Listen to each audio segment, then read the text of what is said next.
the representatives of the World Bank, UNICA and UNIDA, the representatives of the Standard Bank, which is our provincial banker, the former statistician general, Dr. Lehotla, our academic partners from the University of Pretoria, Wits University, the University of South Africa, Tshwane University of Technology, the University of Johannesburg, and the broader academia, the leaders of business, labor, and civil society, special guests, members of the media, the leadership of Arena, the MD, thanks for hosting us and for partnering with us.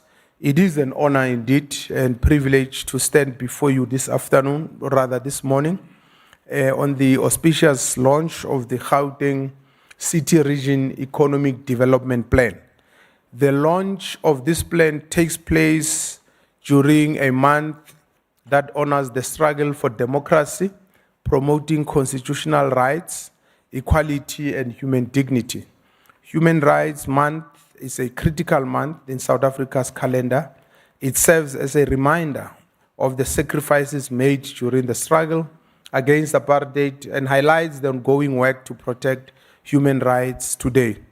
And above all, it reinforces the Bill of Rights, a cornerstone of our Constitution, which guarantees equality, dignity, and freedom for all people in South Africa. The theme for this year's Human Rights Month is defending our sovereignty and democratic gains.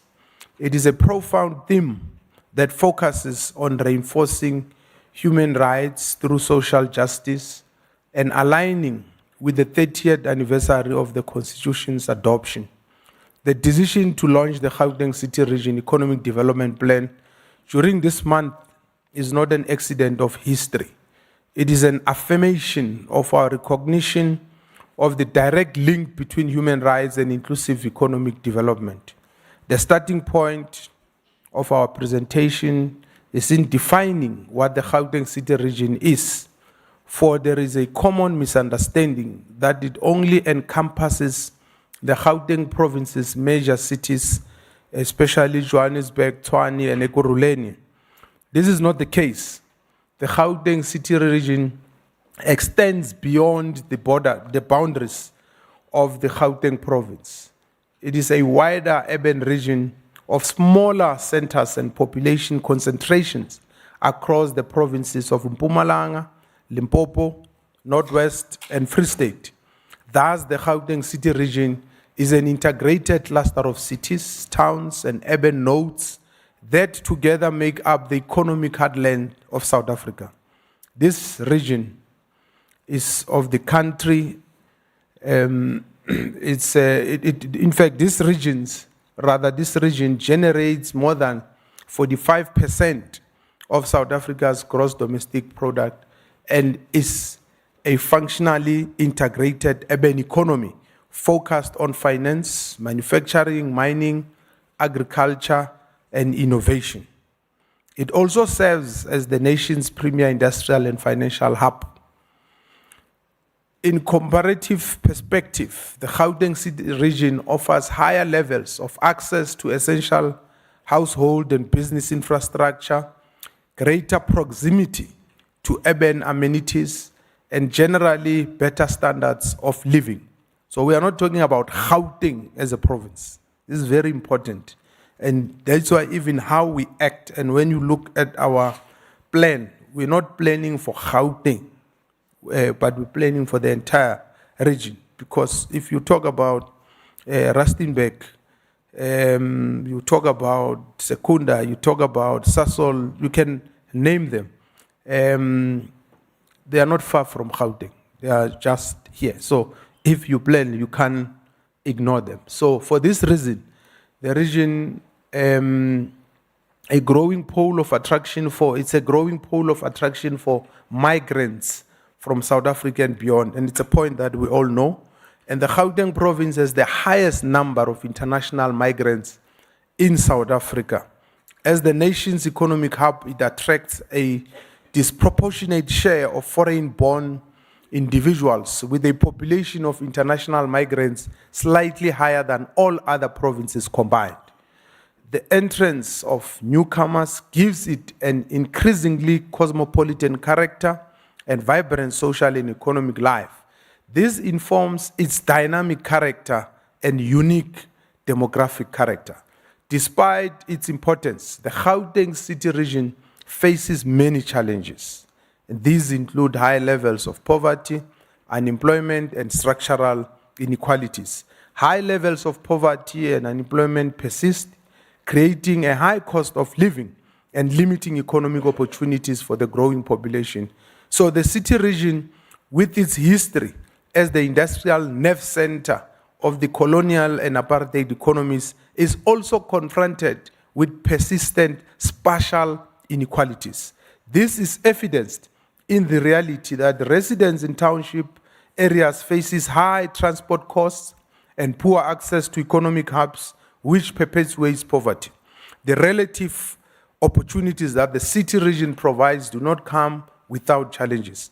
It is the fastest growing economic region in South Africa, with a population growth rate above the national average. Every year, the Gauteng province alone sees a population increase of roughly 250,000 people, while this contributes to its dynamism, especially given that many of those coming in are young people. It puts immense pressure on housing and resources, leading to a proliferation of informal settlements and many other problems. The impact is noticeable across the city region.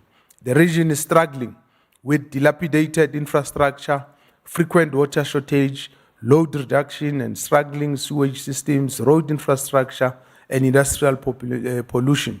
All these challenges gives rise to rising crime and social insecurity. So the Gauteng City Region is confronted with high levels of crime, illegal mining, vandalism, particularly in urban centers. It is against this background that the Gauteng Provincial Government adopted the Gauteng City Region Economic Growth and Development Plan 2030. This plan signals a shift from policy formulation to focused implementation-driven action. It establishes a coordinated provincial framework designed to accelerate inclusive growth, drive industrial expansion, and support job creation across the Gauteng City Region.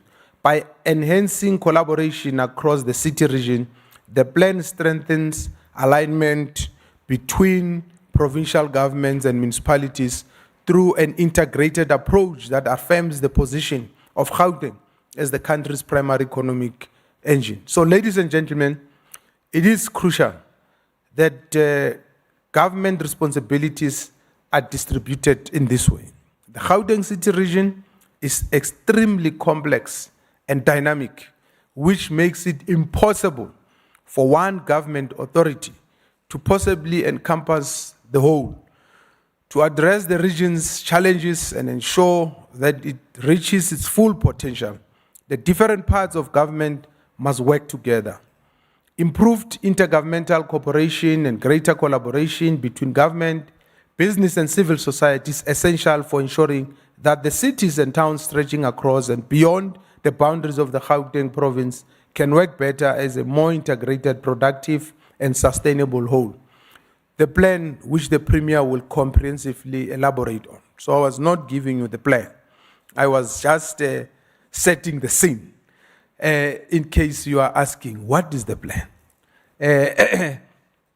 So the Premier will comprehensively elaborate on, and the other speakers as well.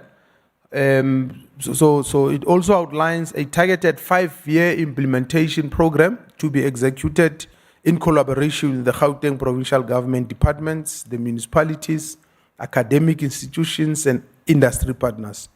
This coordinated approach is designed to accelerate provincial economic performance and drive meaningful contribution to sustained GDP growth by 2030.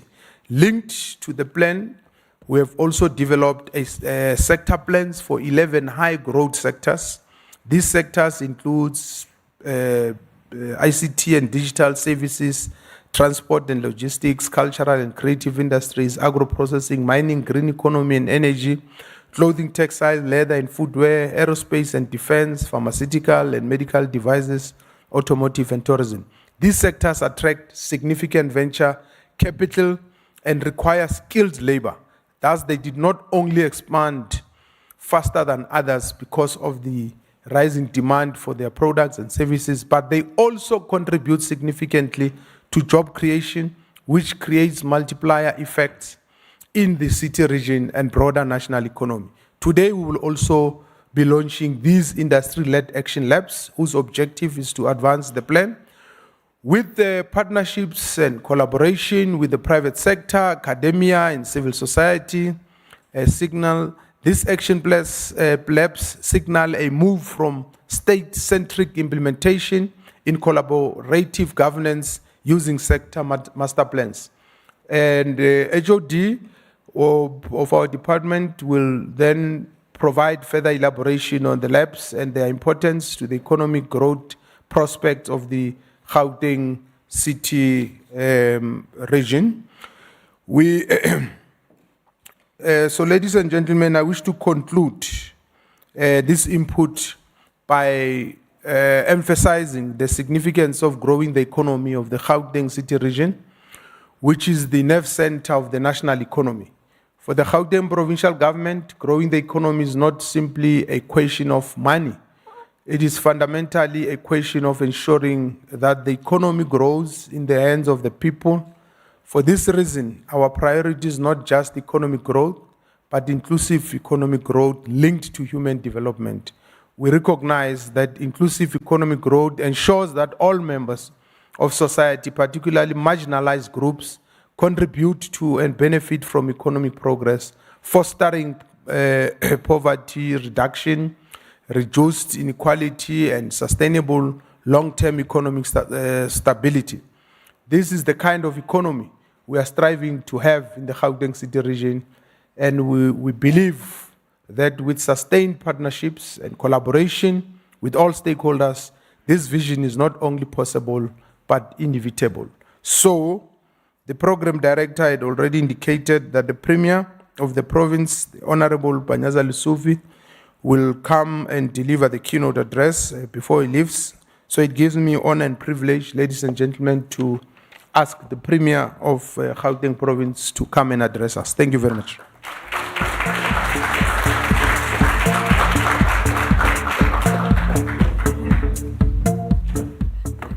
Thanks so much, MEC Maile. Truly appreciate that. The program director, Keith, are you well this morning? So I'm missing your show for us. That's good. Thank you so much. I want to align myself to the protocol that has just been outlined. The reason being I have to dash to go and tee off at the Leaf Golfs, and my apologies for my dress code. At least I'm not in biking shorts for now, so you'll forgive me for that. Ladies and gentlemen, if we can't get Gauteng right, we're not going to get South Africa right. As the economic engine of South Africa, we have no choice as Gauteng to respond to the commitment that has been outlined by the 7th administration under the leadership of our Honorable President, Cyril Ramaphosa. And the priorities of South Africa are very clear. There are three. The President said to us, the first priority of our country is to grow the economy of our country. And by extension, you eliminate unemployment and create opportunities for everyone. Today, as a Gauteng government, we are the only province to say in growing that economy, what is it that we think Gauteng should do? Hence the plan that we're outlining. And I want to thank MEC Maile and the team for the hard work. The second aspect of the priority of our country is to fight inflation, that is the cost of living. And our approach as Gauteng is that to fight the cost of living and ensure that the cost of living is not high, government must do what governments must do. Ensure that you offer quality public goods. Me and you, we know the reason why we have medical aid is purely because we don't trust public good that is called the health system. And that is why we've got medical aid. Me and you, we know the reason why we are taking our children to private education It's because the public good, that is public education, it's not there. Me and you, we know why we've got alarms, security guards, and all security doors is because the public good, that is the police, third party. I'm glad that the editor of Business Day was saying that was born and bred here in our province or in our city of Johannesburg. And the first thing is what? It's potholes. Because the state does not have the capacity to fill potholes, we have to rely on third parties to fill those potholes. And after they filled that pothole, their business comes to an end. And when cloud starts to gather, the pothole opens. Even before the rain starts to rain, the pothole opens so that they can get business again. And we just have to build the capacity of the state so that we can do it on our own, so that we don't rely on third-party state. So these three priorities call upon us as the Gauteng government to respond to them. And by responding, we must put concrete plans on the table. And that is why I felt that even the golf can wait so that we can outline to you the future of this province. We can outline to you the action labs that we believe will be the base and the cornerstone of growing the economy of Gauteng. MEC Maile has outlined 11 of them, but 3 are very important to us. We must be the home of innovation. We must be the home of new ideas. We must be the home of artificial intelligence. I always argue, Stone Age didn't end because that generation ran out of stones. Stone Age ended because new ideas were planted. We should position ourselves as Gauteng as the home of new ideas, the home of innovation, and the home of creativity. And therefore, ICT must be the cornerstone of everything that we need to do. And that is why we've managed to attract all best ICT companies to have their head offices in Gauteng, but most importantly, to operate from our province.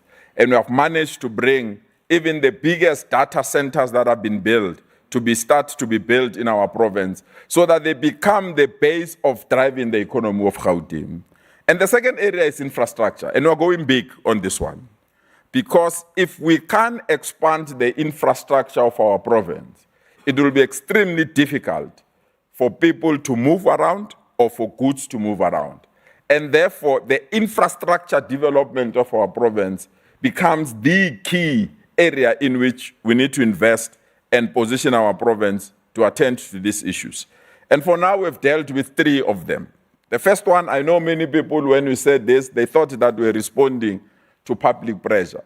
When we came in as the 6th administration, before we migrated to the 7th administration, our argument was very clear.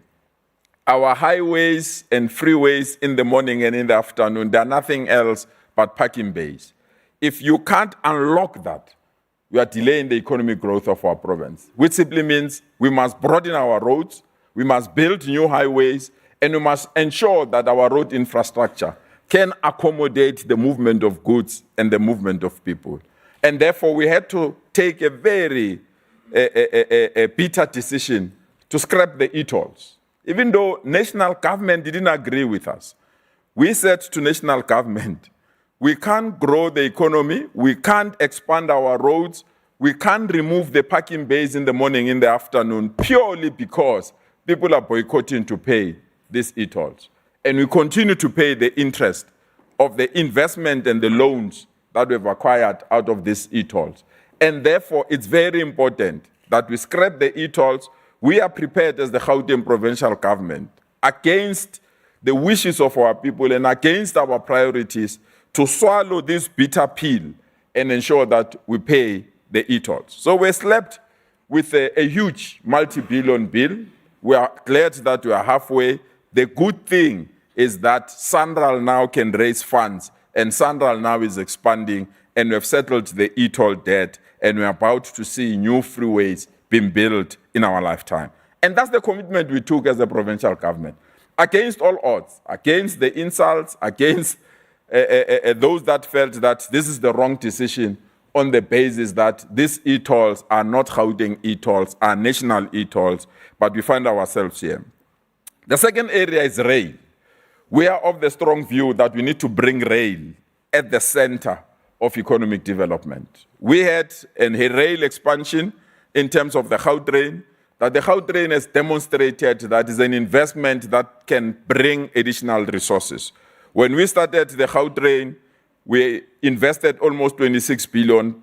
In 10 days' time, it will now be 52 billion handed over back to us. And we are taking that 52 billion, reinvesting it to expand the rail infrastructure in our province, to ensure that we can go to Roodepoort, we can go to Springs, we can eliminate the traffic here in 4 ways, but ensure that also the rail transport accommodate our people in Soweto, Atteridgeville, and other areas. We are also investing in 2 speed trains.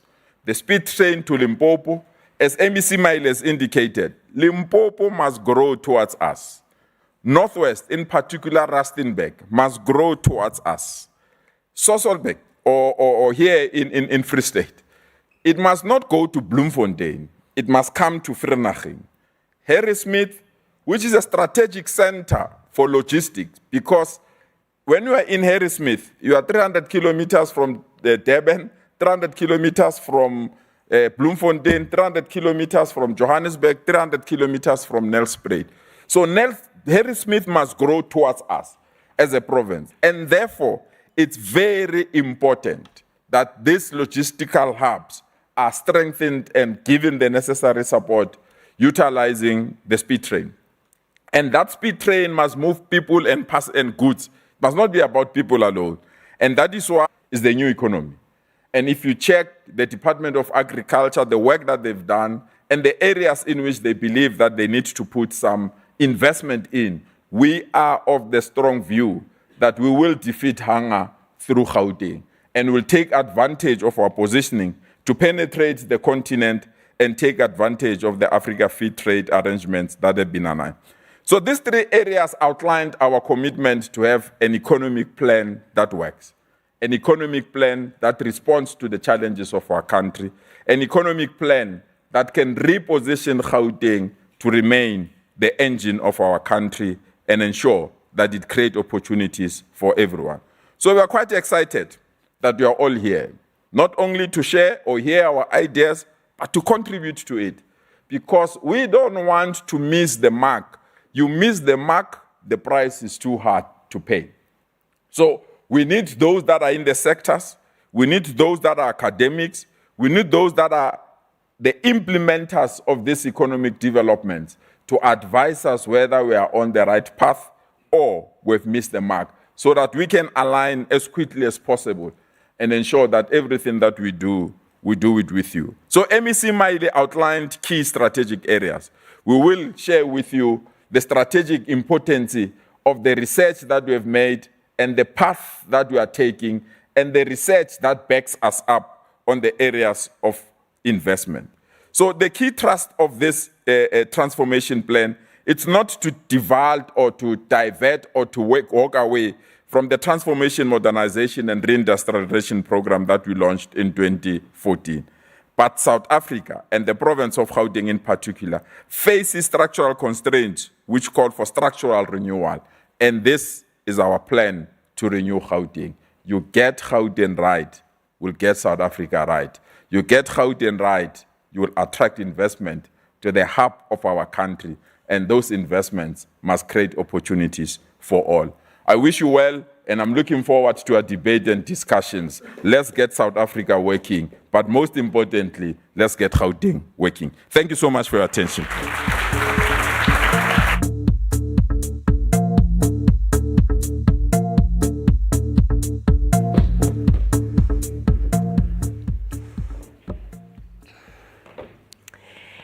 Thank you for that keynote address, Premier Banyaza Lesufi. I don't know about you, but I don't get a sense that he's complaining about his other duties that he has to attend to this afternoon, is he? On that note, ladies and gentlemen, to come and give us the call to action on growing Gauteng together is a leader who's going to be playing a critical role in the implementation of the Gauteng City Region Economic Development Growth Plan. He served previously as the head of economic research and also chief economist in the city of Johannesburg, a lead economist for the Land Bank, and the Deputy Director General in the Mpumalanga and Gauteng Departments of Economic Development. So he might be relatively new to the role, but he's certainly equipped and capacitated for it. Please help me welcome onto stage Mr. Motlatjo Moholwa, who's going to be giving us the call to action for this plan. Let's give him a round of applause as he comes to the stage.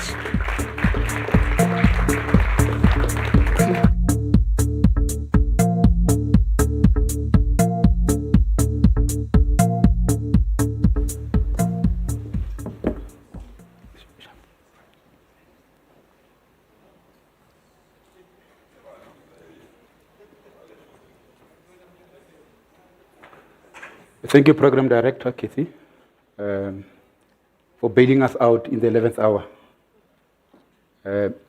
Maybe let me take this opportunity to greet all of you, and without wasting any time, I'm going to get into business by saying all protocol observed.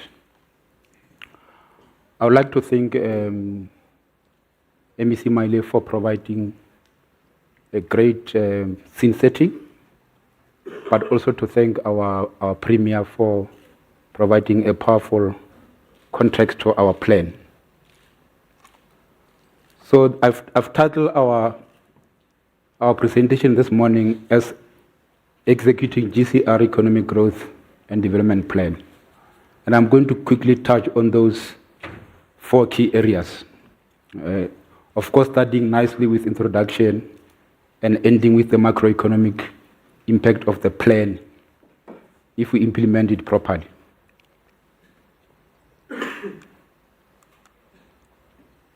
I think Premier and MEC, they've articulated our problem statement. But what I would like to say is that we are not throwing our hands in the air. We have not given up. We've got a plan, and we think this plan can take us forward. The idea of the plan is to ensure that we are able to operate on the production possibility frontier. But we also like to make sure that we are not ending there. Through research, innovation, and development, we want to keep on pushing the boundaries up. In a simple terms, we'd like to make sure that we shift the production possibility frontier curve upward. Of course, our plan is not just floating in the air. It's anchored on these 3 priorities that Premier and MEC have eloquently articulated. So the plan is just not floating in the air, as I said. Maybe it's important to just give you a snapshot of this plan, what this plan about, before I can get into how are we going to execute it. The plan has got 12 pillars. These pillars are interconnected. These pillars have got about 4 cross-cutting pillars that the Premier and MEC talked about. I'm not going to go deep into these pillars, but it's important to say that our first pillar is the one that deals with industrialization. We need to make sure that we develop our sectors, we grow them, we make them more competitive. But we don't want to end there. We also want to make sure that we are able to attract investment to the province, both domestic as well as foreign direct investment. But the other important thing is also the issue of trade. We're a small country, we're a small province compared to the rest of the world in terms of population. So it's important to trade with the rest of the world. Of course, charity begins at home, starting with our continent. So it's very important to make sure that all these sectors that the Premier and MEC have articulated, they are firing in all cylinders, so that we have got our own products that are produced here that can be exported to the continent and the rest of the world. And that's why we have got a Gauteng Investment Conference. It's our dedicated, our focused approach to bring as much investment as possible. In our plan, we talk about 800 billion in the next 5 years of investment into the sectors. But it's also important to make sure that our economic infrastructure is up to scratch. Prima spoke about the rail, spoke about road transport, but we also need economic infrastructure in the form of special economic zone, in the form of industrial parks. We must make sure that they are functional, in the form of agri-parks. All this economic infrastructure, they build the capacity of the economy to produce future goods and services.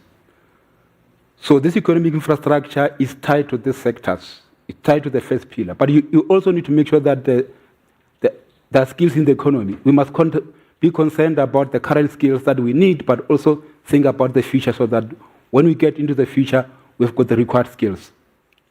Of course, it's very important to take into account the issue of safety and security. Very important to make sure that investments, when we've attracted them, there's law enforcement. Where there's law enforcement, you are able to attract and retain investments. MEC also spoke about the GCR, the integration. So it's very important to make sure that our province is well interconnected with our neighboring provinces in the form of Gauteng City Region. So these are the pillars that we are saying that across all these pillars, we need research and development, and that's why we're partnering with our universities. We need to make sure that issues of innovation out of research, the issue of digital transformation, issues of township economic development, very important. Of course, we know that if I have to put a face of unemployed person or a person that is affected most by poverty, it will be a young black female. So that's where the problem is. And I think if we can resolve that, we'll be able to move forward. These are the 12 high priority sectors. These sectors are the ones that are going to help us to deal with the issue of industrialization. These are the sectors that must pump or fire in all cylinders from the first pillar. These are the sectors that we are trying to get investment in these sectors. These are the sectors that we want to make sure that currently we've got sufficient skills. In the future, we'll have sufficient skills for these sectors. We must make sure that these sectors, they stay ahead of the curve. We make them competitive. We make them productive to make sure that at the end of the day, the products that we produce can compete with the best in the world, and they're able to find us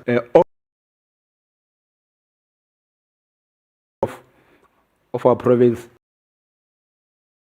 and we're able to get the dividends in terms of growth, employment, and issues of poverty and inequality. So how are we going to execute it? So we thought maybe let's touch briefly on the principle of execution, because we've got this plan. It's beautiful. We believe that if we execute it, we'll be able to move forward. In each of those pillars that I spoke about, we have got clear catalytic areas which tells all of us that if we focus and execute and deliver on these catalytic areas, we'll be able to move forward.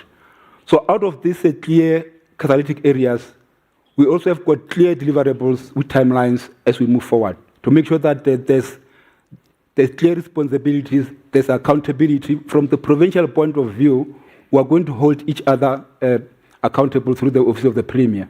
We're also going to make sure that our municipalities are on board. And as I go to the next slide, you'll also see how are we linking the rest of government in terms of local government into the plan.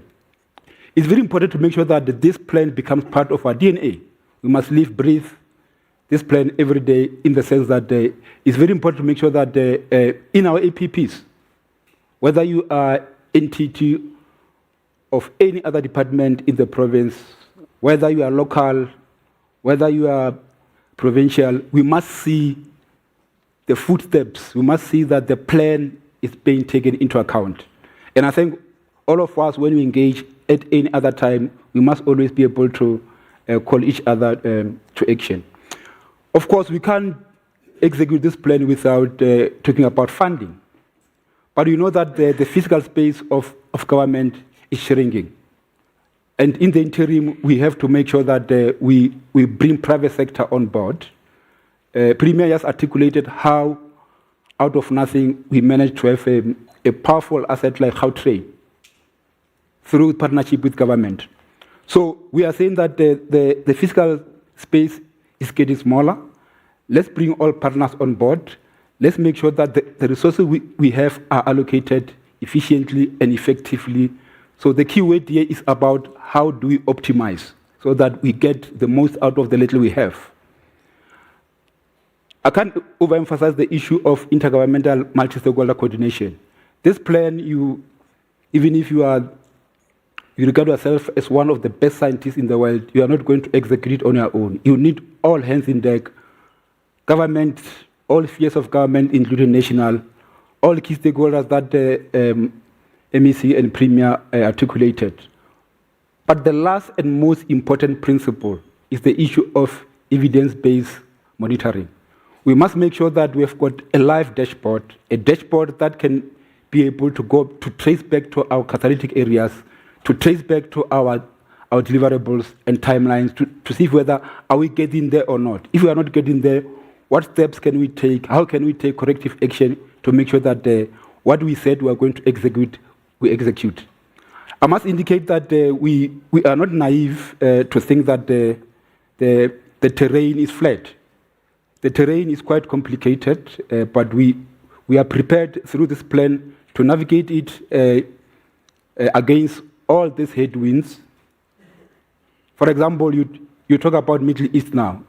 You think about the price of oil. You think what would be the impact of this on our country and the rest of the world. But we are saying that at minimum, what we have in the plan and we said we are going to execute, we must just execute that. Because if you don't execute what we said we are going to execute, there's no way in which we can even talk about growth. Because the things that you said we are going to do, they're just a necessary condition for us to be able to talk about growth and development. So we think if we abide by these principles, we should be able to move. This is the first pillar of industrialization. This is where the sectors belong. This is where these sectors are going to make sure that they fire in all cylinders. You will see that we are also dedicating each of these pillars some of the leading execution lead. For example, with this pillar, we expect the Gauteng Department of Economic Development, Gauteng Growth and Development Agency, and Gauteng Department of Agriculture and Rural Development to lead in this space, to coordinate all of us from local level up to national level to make sure that these things that we are saying we are going to do in terms of these critical areas, we are doing them. We will expect them to be our connector with even with the rest of other stakeholders. So each of this sector, they've got a dedicated action lab. That's where the strategies, the intervention will be cooked. That's where the responsibilities will also be assigned. But I'll also talk to that later. So here is clear. There's no confusion. Gauteng Department of Economic Development will be expected to lead in the space. We'll have to make sure that we touch base, for example, with economic development function at City of Joburg, at City of Tshwane, at Ikuruleni, at our two districts, so that we can converge on these sectors. Of course, there's no space in Gauteng called Gauteng Province without our municipalities. So things are happening there. And there's no South Africa without provinces. So that's the essence of this. The second important slide, which is also aligned with our conference, we are going to have the second installment of the Gauteng Investment Conference this year on the 9th of April.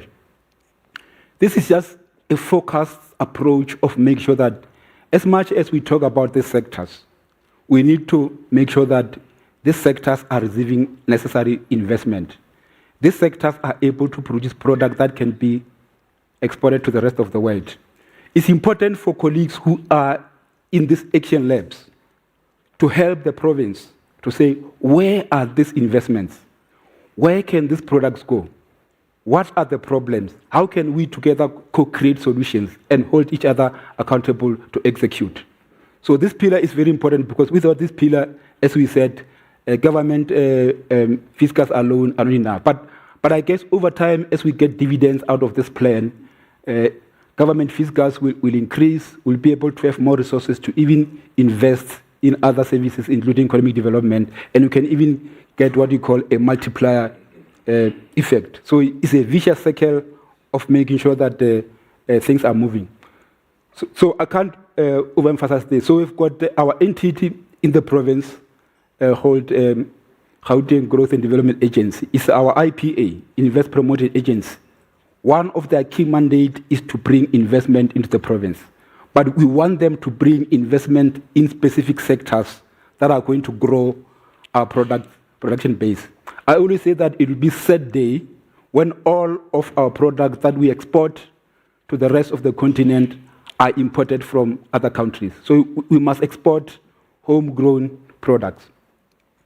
And I think we are fit for purpose. We think working with all partners, we should be able to move the needle in this regard. Very important pillar, spatial transformation. As I said, currently, if you look at our 3 metros, they occupy at least 90% of the economy of Gauteng. That is not sustainable. We need to make sure that Westland and Sliveng are brought into the fore. And that's why we took a clear decision that each of these districts, each of these areas must have their own special economic zone. And I'm sure you are aware that we are at advanced stage in terms of VAL special economic zone. There will be public participation process before the end of the month. So we want to make sure that the Gauteng City Region is a well-integrated, organized economic unit that is, as I always say, is pumping or firing in all cylinders. Of course, that's why we are growing, so that all of us, we can have a benefit. So this pillar is going to look at the issues of for example, the CBDs. We need to make sure that our CBDs are clean, they get back to their old glory, they attract investment, can be place where people can live and work. We also need to make sure that our townships are not only becoming just consumption centers, but also become productive centers. And that's why we talk about the concept of township enterprise zones. And we're happy that even national GTIC, they're getting into this space. We know that mining is still powerful, but over time it's a finite sector. So we need to converge, especially in Western region, to make sure that this part of our province is part of the ecosystem. And we are saying, in this case, we've got the Department of Economic Development, we've got COGTA, corporate governance in the province, helping us to lead the space with the rest of the players at national level and in municipalities. A very important pillar. And of course, this pillar is also connected with other pillars. Very important pillar, which focus on both economic and social infrastructure. You don't need only economic infrastructure to grow the economy. You also need social infrastructure. You must make sure that human settlements are designed in such a way that they support economic growth and development. We talk about economic zones in all areas of our province. We talk about transport logistics, which Premier eloquently outline how it is important to move goods and services efficiently, including people between provinces and even neighboring countries. The issues of energy, we need to slowly get into green space. We need to make sure that our environment is sustainable. You also cannot overemphasize the importance of digital era. We are getting into that space where this is becoming a very powerful economy. So this pillar is quite important. We expect the Department of Economic Development to lead on infrastructure together with our entity, Gauteng Growth and Development Agency. They are doing a good job. We've got also an automotive, as I said, functional. We've got Gauteng GIDZ at the Wartambo functioning. We'll very soon have got VAL EZ functioning, as I said. So we also expect DID, the department responsible for infrastructure in the province, to also do their part. As I always say, we expect them to operate at optimal level. Because if all of us we are not operating at optimal level, it means that we are producing below our capacity. So we need to always be on the curve. But as I said, we don't want to only remain on the curve. We want to push the curve upwards all the time through all these activities. So a very important pillar from an economic point of view. Without this infrastructure, you can't grow the economy. Very important pillar again on environment. In this case, we expect our Department of Environment, MEC Botha is here. We expect MEC Botha to lead us working with working with municipalities. All these catalytic areas, we expect them to help us to execute them. When we check the APP, when the Premier's office check the APP of Department of Environment, we must see these things. If we don't see these things, then it means that the provincial government has approved a plan that we are not implementing. Then we must hold each other accountable on the execution. Of course, the Department of Agriculture and Rural Development also is expected to make sure that the production technologies that we have are getting towards sustainable economic development. We want to leave this world as a better place for future generation. They must not blame us when we are gone. But also the economy that is growing while it's not taking care of its environment is not sustainable. At given point in time, the curve will have to go down. We always talk about a decreasing rate of marginal returns. Very important pillar on entrepreneurship and small business development. We are saying that the problem of unemployment in this country is so huge.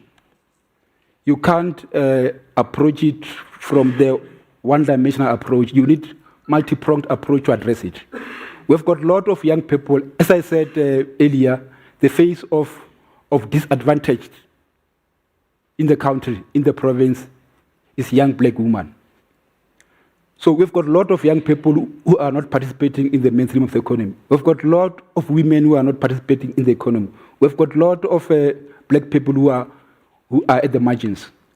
But if we bring them in, then we'll operate on the curve.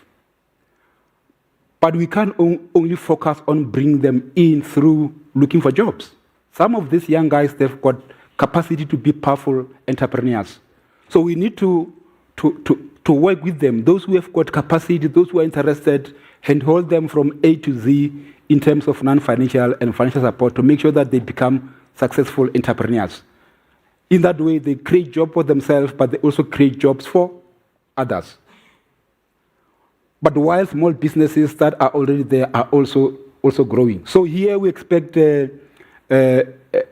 Department of Economic Development, together with our Gauteng Enterprise Propeller, working with other DFIs in the country, in the province, to make sure that we move in this space. This one area, if we don't get it right, we are not going to grow this economy.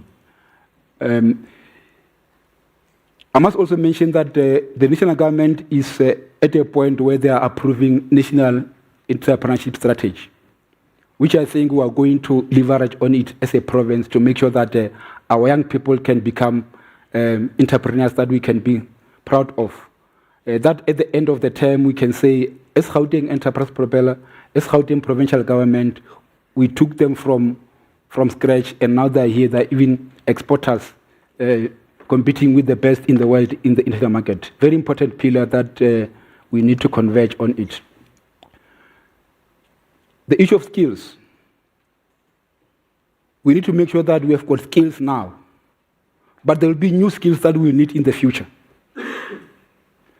So those action labs, they also need, because the action labs, each of these sectors, they identify challenges in the sector, they identify opportunities, they also co-create solutions.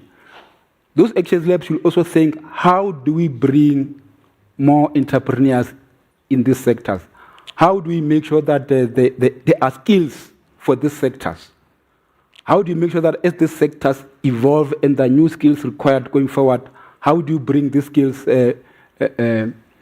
So this pillar is supposed to be connecting very well with the first pillar, but it's also supposed to be feeding into the work of Action Lab, but it should also feed into this to guide our Gauteng Department of Education, our Gauteng City Region Academy, as part of the skill development in the province. Of course, we expect them to work with universities, we expect them to work with our TVET colleges, we expect them to work with all and sundry who are interested in skill development. Without skills, you cannot be able to grow the economy, because if you don't have those skills, you'll have to import them. If you import them at a price. But while you import skills, while you've got people here who are not employed, it's like shooting yourself in the foot. So let's get ready. Let's make sure that these action labs are working. I can't really overemphasize the issue of building the capacity of state. The Premier eloquently articulated it. But I think for me, the point that I would like to add is that in all these action labs, if we are able to co-create solutions together, and government is part of that multi-sectoral approach, we are indirectly building the capacity of state. We are enabling the state to execute its function. But of course, we know that the state, as government, we've got convening power. We're able to bring all stakeholders on board to make sure that we deal with the problems of the day by having actions that we can implement and that we can hold each other accountable. So that's why we say here that the whole of government is expected to build capacity. National up to local level, all entities, is all our responsibility to make sure that we are fine. So this pillar also is very important, civil security. In the province, we've got a 10-point plan in terms of dealing with crime in the province. Low crime, safety, it means that you can get people investing in the province, but you can also get people, you can get the economy working beyond 8 o'clock in the evening. Because, some people can work during the day, some can work in the evening. So you also deal with the issue of unemployment indirectly, but you are also putting more products into the economy rather than closing early. So the province is now piloting some of the 2 or 3 malls that we try to operate 24 hours. But we need to make sure that our subs, Department of Community Safety, together with our law enforcement at local level, they work together. So the Department of Gauteng Community Safety is going to coordinate us in this space. And we expect colleagues who are in the action lab that deals with ICT to also come up with innovation. What kind of new products that we can bring into the fore to improve safety and security in the province, and vice versa. Very important pillar, as I said. The next thing that I would like to briefly talk about is the issue of action labs. If we see the next slide, we are saying we have got 12 sectors. We have developed sector master plans. We know what are the challenges, what are the opportunities, what are the possible solutions. But we are saying that we don't have monopoly of knowledge. We want to bring everybody on board to work with us, to fine-tune, to get new solutions, to co-create. So we've established these 12 action labs. These action labs are not just government. They are industry-led, but we also have got the government also co-chairing this with the private sector. Everybody is on board, multi-stakeholder. We have intentionally decided to have this cycle. This one up to 10, these are the pillars of the plan. These pillars of the plan, even though action labs primarily are focusing on pillar 1, which is about industrialization, which is about sector industry development. These action labs are also trying to open our eyes on how can we attract more investment, where can we sell our product, which skills do we need, how can we enhance our economic infrastructure. So all these sectors are interlinked. So the only way we can be able to optimize and get the best dividend out of these sectors is when we work in this manner. As you can see, we talk about multi-stakeholder. We talk about action-oriented, clear actions, which will also talk to our annual performance plan, which will also find space in the departments, provincial department plans, which will also find space in the plans of our local municipalities, our district. As we engage with them, we've invited them. I've seen the executive director of City of Johannesburg here. I've seen the chief economist of City of Johannesburg. We've also engaged with our colleagues at Ikuruleni. We are also engaged with our colleagues in Swan in all 5 regions of the province. This is just to demonstrate how we don't claim that we have got a monopoly of knowledge, how we claim that together we can have the most powerful and impactful action if we work together as a unit. And this, I think, in the province was well demonstrated during the preparation for G20. So we need business there, we need academia. We say that we can't have universities that are just doing research for the sake of doing research. They must do research that solve the problems. When you do that PhD work, it must be focused toward dealing with the problems of the day. Things like TIA, Technology Innovation Agency, the Innovation Hub, they must work with this academia to make sure that some of this research, they become products that we can sell to the rest of the world. You can't ignore labor, you can't ignore communities, some sort of network approach, but with more of cooperation, collaboration, partnership, innovation approach. No one is a big brother, no one is a big sister, no one is a small sister, and so on. So it's all hands in deck. This is just for demonstration purpose. At the end of the day, we will have this dashboard for monitoring and evaluation. This dashboard will be flowing from those 10 pillars.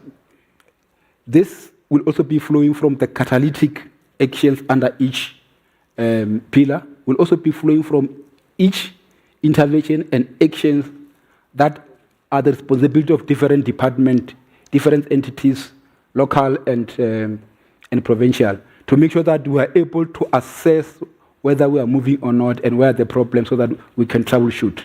We'll get to a point where we'll be able to press a button and be able to see where we are so that we're able to hold each other accountable. At the end of the day, we said maybe what we need to do is also to subject this economic plan to economic modeling, to check whether are we busy with something beneficial or we are busy with something that is not taking us anywhere. So we subjected the plan to economic modeling, and our initial analysis is telling us that actually we are better off with the plan than without the plan. I think that's the first point.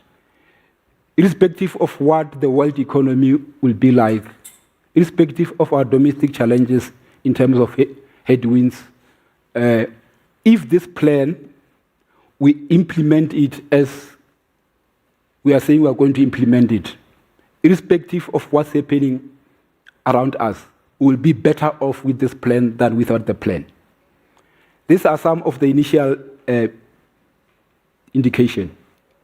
From the economic growth point of view, if this plan is properly implemented, and probably even the world economy is kind to us, these are some of the extreme growth that we could have as a province, around 5%. But it's also saying that all those things that we said we were going to do, are we doing them? So we need to really evaluate ourselves.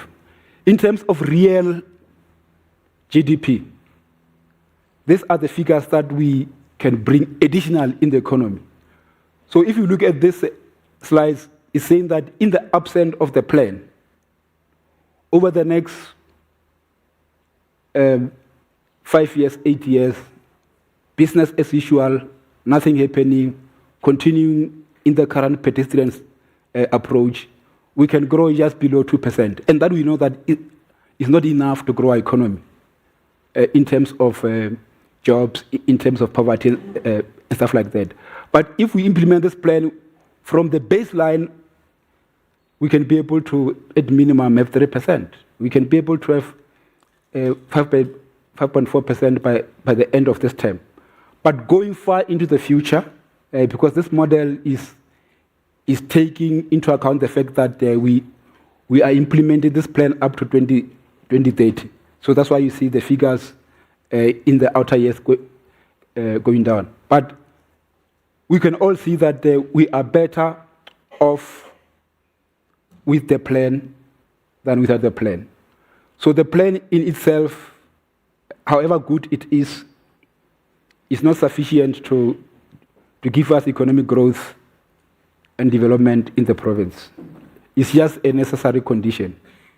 The sufficient condition is for us to have all hands on deck as three spheres of government, as the private sector, as the different communities, as academia, saying that we've got a common problem, and this common problem working together in the way of collaboration, cooperation, partnership, and innovation, we can get out of the current economic quagmire.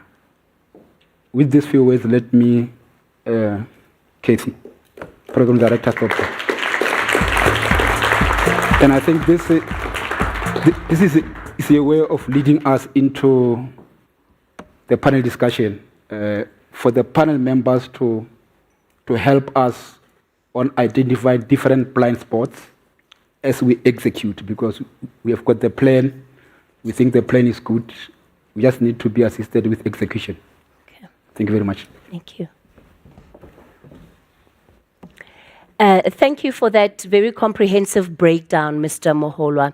So we're going to go into our panel discussion next. First, I'll begin by introducing our panelists, who will all, of course, have their own opportunity to weigh in on this plan. And then we'll also give you, as our delegates, not only in the room, but also those of you that are joining us online, to ask questions of our panelists. So we really wanted to make it a robust conversation and discussion as honest. You heard what Mr. Moholwa said. They are asking and looking for honest feedback that will assist them in making sure that this is a plan that they can actually implement and make it workable.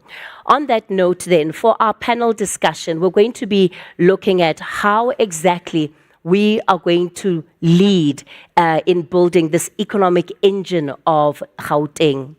Let me invite Dr. Padi Lehotla, Professor Heinrich Baumann, Mr. Yanda Njenkula, Ms. Tandolwetu Madondo, Ms. Mamilo Entle Sigasa, and Mr. Neil Pollock. If you can all please join me on stage.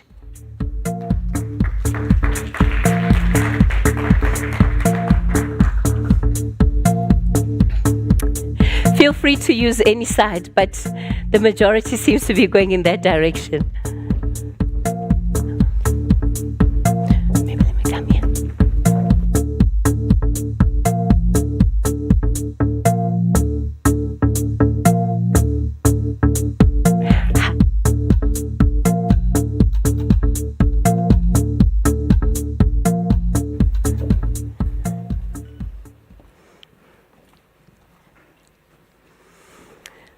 All right, so as we can tell, it's a packed panel this morning, but that's good because it means that the insights that we might be able to draw for this particular event will help us in as far as what needs to be done to get Gauteng on the right trajectory. Dr. Lehotla, I'm going to begin with you. And you, of course, are not known as somebody who minces his words or even holds back. I take it you've had an opportunity to look at this comprehensive plan that has been delivered here today.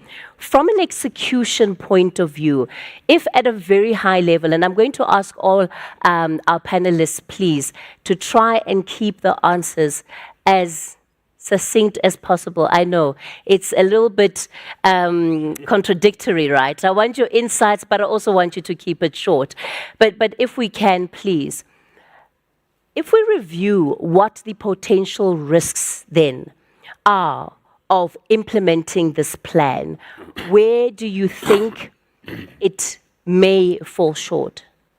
No, thank you very much, Mekas. Yeah, I think there are a lot of positives I haven't seen a plan like this in years in South Africa. There was one G2030 by Growing Gauteng Together by Premier Makura, more or less similar to this. In fact, it was informed on the same basis. But the national government didn't come to the party, and that plan collapsed. We face probably the same kind of risk. If the national government doesn't come to the party, we cannot expect miracles on this plan. There is another critical risk, and that critical risk emerged out of the Statistician General's quarterly labor force survey. I've been doing some work, and in the work that I did, I came to a ratio of 1:1. The employed, it's 17.1 million. The unemployed, or rather the not economically active, are also 1.1 million. When I went lower to where this is occurring, this is the space where democracy has collapsed. And that collapse of democracy consists of a 38% and a 28% of the population. So all in all, 66% in the country. The archetypes of those is where democracy has collapsed. It leaves only 34% of a wealth lock. Now, we really have to deal with that space where democracy has collapsed, because if it collapses, it just collapsed already. If we go to the local government elections with that kind of space, then we are going to have a landlord, landlords running the country, because people are not going to vote. We cannot have that democracy risked. And this plan has to be such that it communicates the message long before the election, because it will fail when democracy has collapsed. And it is in 68 areas. And I can point to those areas at the level of small areas. Professor Bowman, what Mr. Lehotla is raising is really important, because ultimately he's saying that the policy must be such that once implemented, it speaks and addresses the realities of where this country finds itself in this moment. Having worked on the model that is underpinning this plan, do you believe that it's going to be able to do that in as far as the results that it produces? Because that's what the Statistician General is saying. He's saying the results must be that they deal with those that have lost hope, lost trust in our democratic system, because things are simply not working as they should. Yes, ultimately taking any plan and making it a reality is up to all of us. Right? And adding to what was just said is, take the NDP, which was launched to much fanfare 15 years ago. We had very ambitious targets. Looking back, it was perhaps much more an aspirational plan than one rooted in reality.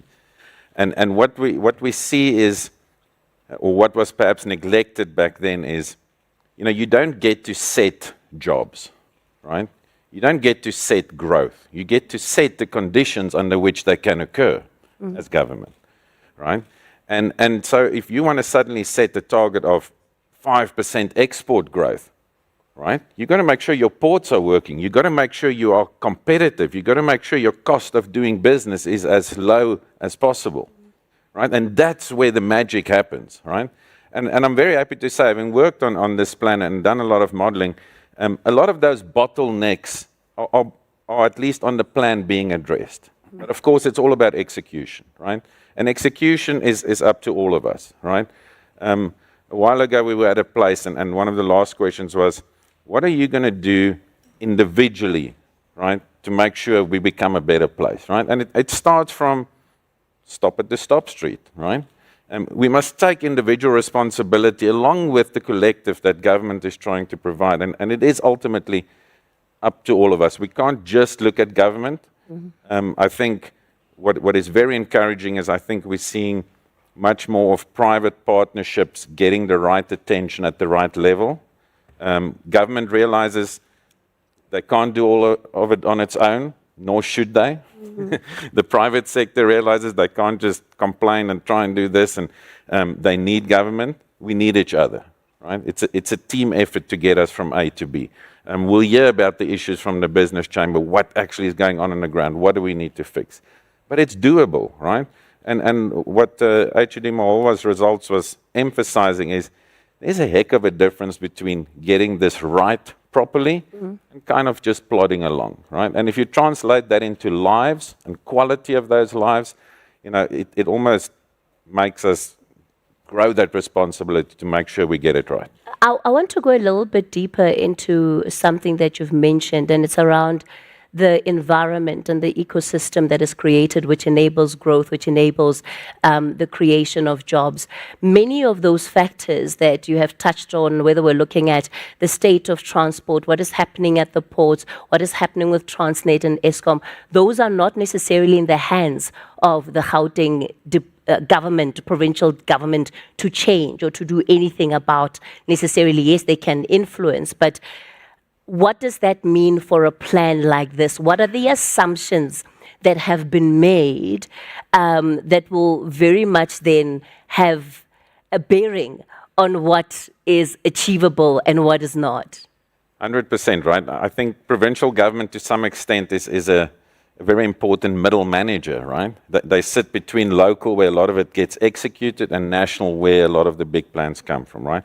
So it's an extremely important role, but it's yet sometimes I'm sure they must be feeling like they're fighting with one hand tied behind their backs, right? And so coordination between levels of government, this has been mentioned, is crucial. We can't individually, a department here, provincial there, local there, solve all of these problems, right? So I think, again, we're seeing more of this. That level of coordination is improving. I think we've learned a lot of lessons over the last decade or two, but it is essential now that we step on it and we execute, right? The plans are there, the plans are good. We now need to make sure that each party in this massive, it's a massive exercise, right? I mean, if you go through those pillars and who and what is involved, we're talking about the entire country and beyond, right? So this is no easy feat pulling this off, but the stakes are too high for us not to. And coordination is crucial, and our leaders in the room, you know, that's their job, right? Is to help all of us achieve that job a little bit easier because the right things are in place. Yanda, it's a very difficult balancing act. You know, they often say that where you have lots of priorities, then it means that nothing is a priority. And they're contending interests, and they're also contending needs.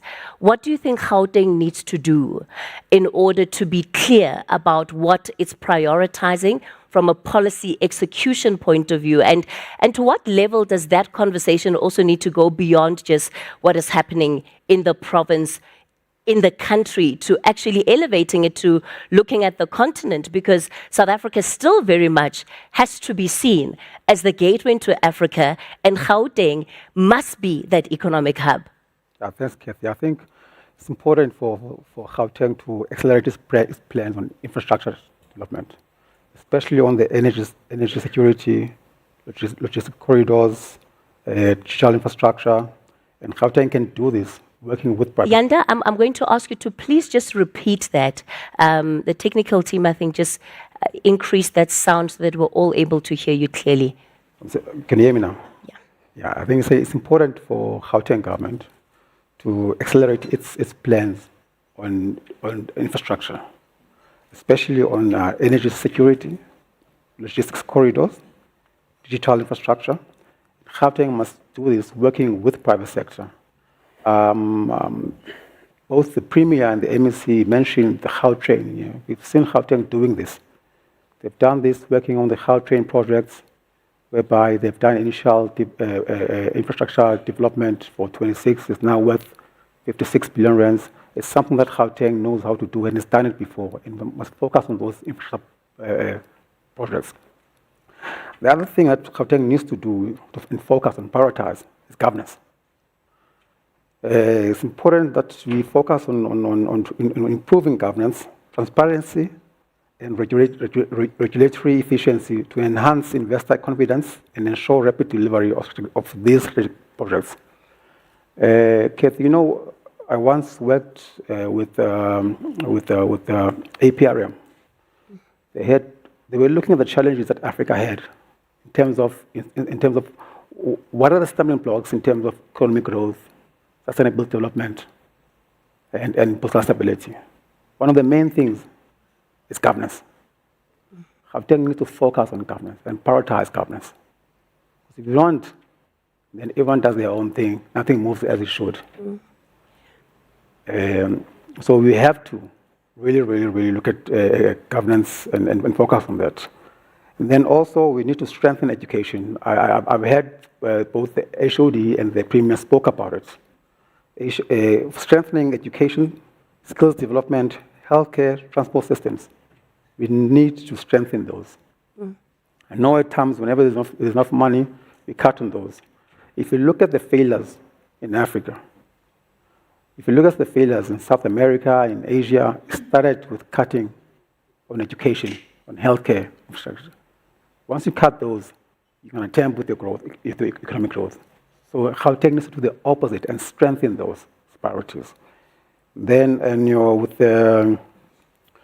in terms of aligning ourselves with the Africa Continental Free Trade Area, Gauteng needs to develop an export-oriented industrial policy targeting African markets. I'm glad that MEC said that we're not just looking at Gauteng only when we want to focus on Africa. We're looking at the regions around Gauteng so that we can able to service the whole of Africa. So we need to develop these export-oriented industry policies targeting African markets. We need to harmonize provincial laws and regulations with the Africa Free Trade Area requirements, including tariff schedules, custom procedures, standards, measures, investment, and competition frameworks. Gauteng also needs to invest in trade facilitation. What do I mean by that? I mean customs, ITC systems, I mean standards harmonization, logistics, efficiency, in order to integrate Gauteng firms into regional value chains. Then lastly, we need to strengthen, if it's not there, I haven't seen it, we need to strengthen the African Free Trade Area coordination mechanism. So Gauteng needs to have a mechanism that will speak to the African Free Trade Area so that it links provincial departments, customs authorities, and private sector with the rest of Africa to do proper trading. Yanda, I mean, there's quite a lot that you've packed in there, and just hearing it, one thinks about how intensive it is, right, to actually execute that. To what extent do you believe that there is enough coordination currently in order? It doesn't happen on its own, I guess is what I'm saying. It needs in intentionality. What needs to be brought in to enable all of that? Correct. I think Gauteng needs to be more intentional. That we need to build this mechanism. You know, I'm not sure. I've not seen them. I'm not sure if they're there already. But we need to sit down and build them. Make sure they're in line with what we want to do. We need to understand the risks that are out there. I've not heard much about if we want to do trade in Africa. What risks do we have in there? For example, I'll give you an example. Risk in North Africa are different to the risk in West Africa, different to the risk in East Africa, different to the risk in Southern Africa. These are all have different dynamics. And we need to sit down and pack these risks and understand them and put this mechanism so that when we do trade, when we work with African countries, we understand this, we are able to work properly. Okay. Neil, you represent business. You're the Vice President of the South African Chamber of Commerce and Industry. So sitting and being part of a briefing like this, what are you wanting to hear, Neil, that you can take back to your constituency that says we have a reason to have confidence in Gauteng? So you must know, sometimes I need to take a bit of a route to get to the question that you've asked. Just look at the people in the room today and look at the stats that was said. And we started off with the editor of the Business Day saying recently, we don't need less people getting in the way, we need more people showing up, which I think is extremely powerful. Then our Premier stood up and spoke about the truth about our province. We're not failed, we are amazing, and we don't realize actually how amazing we are. Less than 1% of Africa's population generates it's the sixth most powerful economy on the continent. That's not failure. That is unbelievable. Just think about it. Less than 1% of the population of Africa has the sixth largest economy of Africa. We know as well that Gauteng is already the gateway for Africa business. And the data comes through from OR Tambo. Not one, not two, we're talking about millions of business people visit the province every single year. Gauteng is really a rock star, but we beat ourselves up. And why do we beat ourselves up? We have the best schools. Any of our schools could compete anywhere in the world, but we've got the worst schools as well. South Africa's got 750,000 kilometers of roads. It's one of the biggest road networks, but we've got potholes.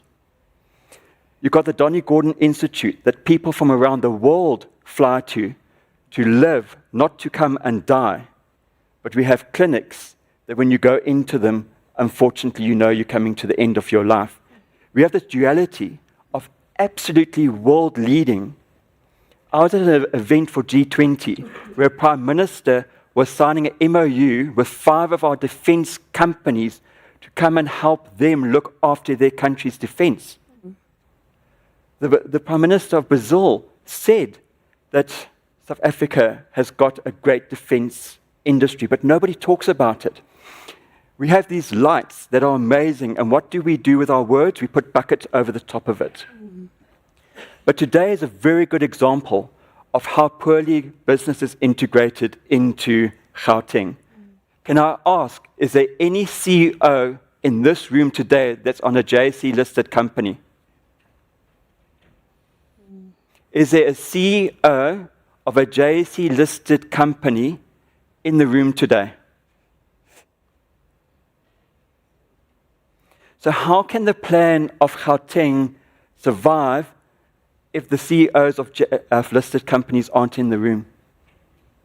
And that's one of the problems, is that we often focus at the small sections.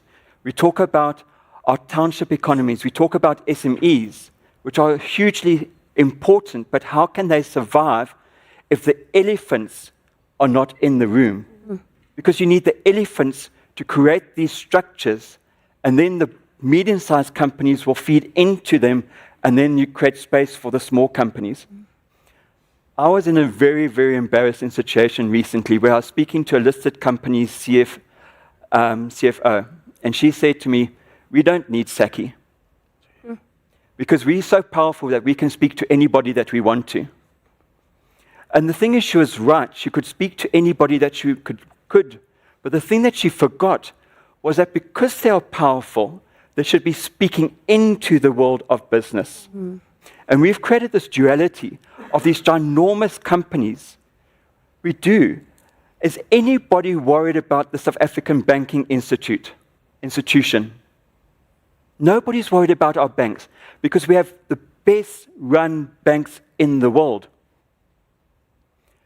If you look at insurance, if you look at pharmaceutical, if you look at agriculture, if you look at all those factors that were mentioned a little bit earlier, we have the best of the best in that space, but we do not reach out to the big companies to be here. And that's what I find extremely sad, is that I go to many events where there are small SMEs showing up and their language has changed. Language used to be, "What can you give me?" And their language is changing to, "This is what I'm doing, how can I participate?" And we see thousands of small businesses changing into that space. I'm very fortunate that I've been into many townships. I mean, I've had a meal inside a rubbish dump, that the space where I was having a meal was unbelievably clean and tidy. So we don't realize that we have poor people that actually run their spaces. I've actually been in a space that a community, 26,000 people live off a rubbish dump. And I can tell you, if I left my cell phone on a table, nobody would steal it. Because that's a community that's developed, that understood the space. We've got spaces that we can trust. We know that safety is an issue, but the safety is everywhere issue. But to come back to it is that we need to understand we should talk about the plan. Everybody in Gauteng should talk about the plan, because then we can all participate. When we say the Gauteng City Regional Economic Growth and Development Plan, it is too complicated, but if we're all participating in the plan, we can. We need government. Gauteng has shown it's created a world-leading plan. Sir, you've seen many, and I think we've all seen many. It is the correct plan. So we've got government, we've got the province on board. If you speak to our 5 cities, they're on board as well. So government's in place. Business needs to show up, and small business is showing up. We need to get big business in place so that communities can participate. And Neil, I don't want us to also avoid the reality of it may not be overt, but there certainly is a sense of a tension that often exists between big business and government. And there are multiple reasons that lead to that. And as somebody then who heads up an economic chamber, what are the solutions that you think or the insights that you can offer around how to manage and navigate that tension? Because often what you find is everybody wants to come around the table. They want to have their way, and very few concessions being made. But how do we move beyond that? Because I think that could well be a contributing factor to why we find ourselves in the situation that we're in, not only as a province, but I think as a country overall. It's a brilliant question, because what do we need to do that? And I think the solution's simpler than what we think, is that the Premier needs to say, what are the top 20 companies in Gauteng? And I'm going to set up personal one-on-one meetings with each of those CEOs. And then we need the media to say that the Premier has reached out to these 20 companies and these 4 or these 5 CEOs didn't pitch up. Why didn't they? Our Premier needs to understand what business needs. And big business needs to feel that they're speaking to the right level. Then our medium-sized companies, each city needs to decide, do they need to understand their top 200, or the top 100, or the top 50 companies that are in their region, in their city. And then let the management, the MMCs, the directors of those cities get to know those listed companies. And we need to know who they are. We need to know who those medium-sized. And then every single region in our province has somebody that has been nominated to represent that region. And that town councillor needs to know who are their businesses and speak to the businesses. But not about, I need this from you and you need to do this. It's let's talk with each other. Let us understand what each other's problems are. Let us get to know each other. And then we start sorting out problems. We know in a family, if a family member's in trouble and they don't tell us what's going on, we can't sort it out. But every single one of us got an example where a family member has said, this is my problem, and what does the family do? They sort it out. So, does our Premier know who the top 20 companies are? Do our city managers know who their top 100 to top 200 are? And do our councillors know who are their businesses in their areas? Let us come together in conversation, and you'll find that 5% that we want to achieve, we'll go right past that. Okay. Thando Letu, you are a CEO and founder of Synaptics, an entrepreneur. So you're among the businesses, the small, medium enterprises that are in the room. When you look at this plan and you think about the opportunities that it creates for your community, what would you say are some of the low-hanging fruit, maybe just 2 that have stood out for you? So speaking into the plan and some of the things that the plan addressed, one of them was funding for the entrepreneurs and the small businesses that are coming into the space. With that plan, it's a very great initiative. I'm one of the beneficiaries of the GCR-EDP. I got funding to build the MVP of my product. But one of the things that I identified as a gap in the funding component is that you will get funding to build the product. And then from there, the following sector or category that you get is Series A funding. Series A funding starts from 10 million plus. You need to already be an established business by the time you get to that point. From building an MVP and to a point where you get to be eligible for the 10 million, there's a gap in between because you can only get up to 2 million with the MVP. You build it, but now the gap is when you have to sort of go out there and pilot a solution and get like people to buy into it, you face a challenge that people don't know you because you've just started. You've been recognized, oh, this is a viable product, you can build the MVP. But then that gap it sort of comes in at that point because now you can't sort of prove the concept because people you are preaching to and you're trying to introduce the solution to, they don't really trust that you know what you're doing because you don't have proof of concept, but you need funding to get proof of concept with the pilot to go into the market. So that's just one of the challenges that I think we face as entrepreneurs. And another one would be market access itself, because I'm in the ICT space, so you know how to build software. Okay, you're solving solutions that would see these are solutions that we need in the space that we're in. These are problems that people face, and this is the solution we can use. We can use ICT to build the solution. Now, the challenge with accessing the market, it's almost the same thing. The market wants to work with people that they know are established and they have proven concepts. When we get funding to build the concept, the MVP is built, like the GDED funds the incubation hubs that help us to build these solutions. But my skill is in software development. I don't know how to market the product that I've built. So that also becomes one of the issues, because how do I then get this product that I have built in my corner with my computer? How do I get it out there and get people to adopt it? So I think that the plan also speaks about the non-financial support that the organization, the Economic Development Plan, will address, but it doesn't really elaborate on the kind of support that it is. So I think things like marketing and having support for how do I build the different departments in my organization would be beneficial to also include in the plan. It sounds like part of what is needed, Thandolwethu, is almost a bridge for entrepreneurs like yourself and organizations like Neil. Because Neil is sitting with all of the business, you have all of the ideas, and how do we ensure that that connection is a lot more effortless and seamless, right? That you need clear pathways that are deliberately crafted and shaped for you once you're done with the hard work of being innovative and coming up with solutions. Yes, exactly. I think I'll have a conversation with you after this. Did I just open a door there? Wonderful. Mamelo, you're with the Youth Advisory Council, and we know of the many challenges that startups face, and I think Thandolwethu, just in that short snippet, has given us a very accurate picture of what the journey sometimes can be.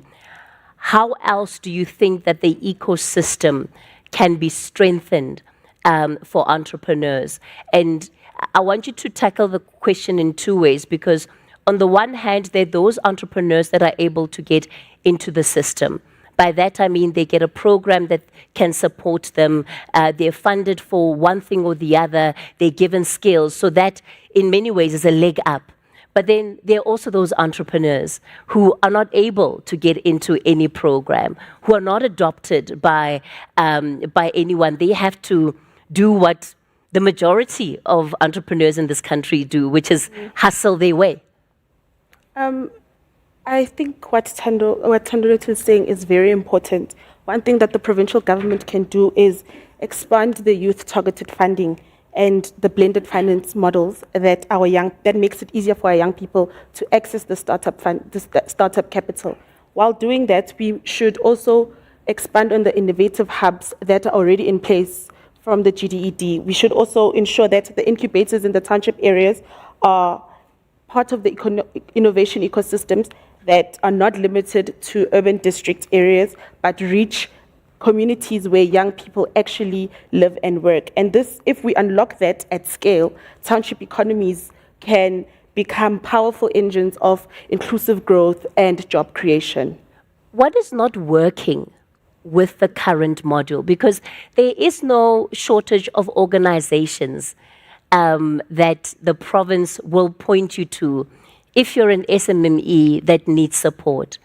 There's a whole list of entities that you will be given. But what is not working with the current system? I think the problem is that it's always consultations. And now we need to include these young people in the co-implementation of these plans and models that are put in place.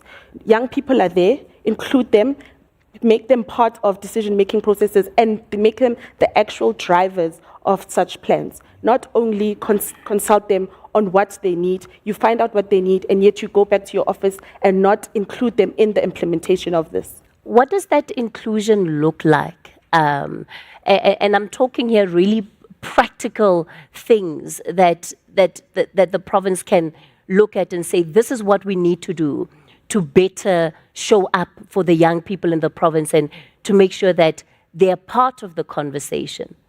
I think, firstly, there should be a scaling of youth-focused interventions across the medium-term expenditure framework.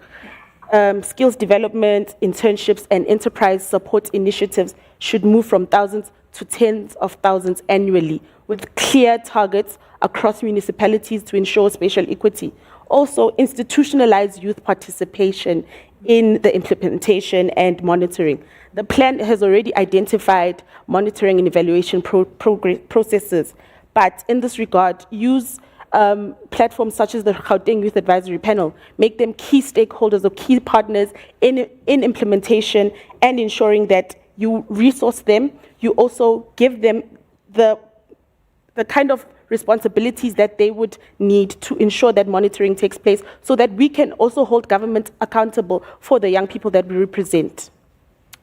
In a moment, I'm going to be opening the session up to our delegates in the room. Looking at the time, I think we might be able to take 3 questions from the room and 3 questions online. If I can just have the roving microphones standing by, please.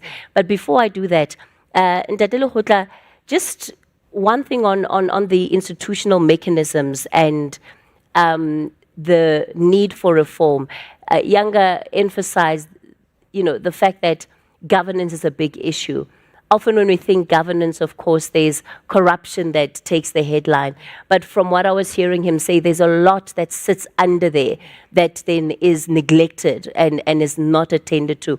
How do we ensure that we don't get to a point of fatigue around policies and announcements and pronouncements? Because there will be plans about plans to have plans. How do we move beyond that? No, thank you very much, Mbekasi. I think one of the things is that we have to think impact. And the Premier and the Minister Maile have spoken about that. And impact is about Zone 7 in Mamelodi. Do our instruments reflect that? Does the BEE that somebody gets a mine in Mokhalakwena, which is connected to Johannesburg, is there impact in the people in Mokhalakwena? What are the mechanisms? Does the BEE, benefit the person who holds the BEE, or does it have an impact in the villages in which we work? When I spoke about the collapse of democracy, we really have to make impact on Zone 7, on Sebokeng Zones 2, and we need those mechanisms. And there you need really refined data to do that. Fortunately, I must say, in the work I've been doing in Stats SA, I've created a platform where impact has to be visible based on the promises that government or the business promise. And that mechanism can realize impact on a grand scale at a refined level. That way, we can resuscitate the essence of democracy, we can resuscitate the essence of our competitiveness as a country and rebuild as we move into the continent. And that impact is also necessary in the Africa Continental Free Trade Area. Some of the data holdings that we have that should inform after is ignored by the AU, by the UNECA. We have a product called International Comparisons Program that I ran with other statistics offices. What does it tell us? It tells us what to produce and what to consume. And that is a strategy for telling us what is our strategy for industrialization. That data is ignored, completely ignored. And we need to bring that data at the center of our discussions now, as South Africa, as Africa, because when we talk about Africa Continental Free Trade. We've got to dissolve the border in Musina and make it an industrial hub. We have to dissolve so many other borders that are a creation and artifact that doesn't relate to economic activities. So what am I talking about? It must be data-driven, and it must be at the lowest level of geography. Then when we do that, we know it will be inclusive, and it will succeed. Yanda, you want to have a quick bite? Yeah, I just want to touch on what both Professor Tapari and Nels said about showing up and being ignored. Premier has to show up. Premier and his MECs and stuff. They need to show up constantly.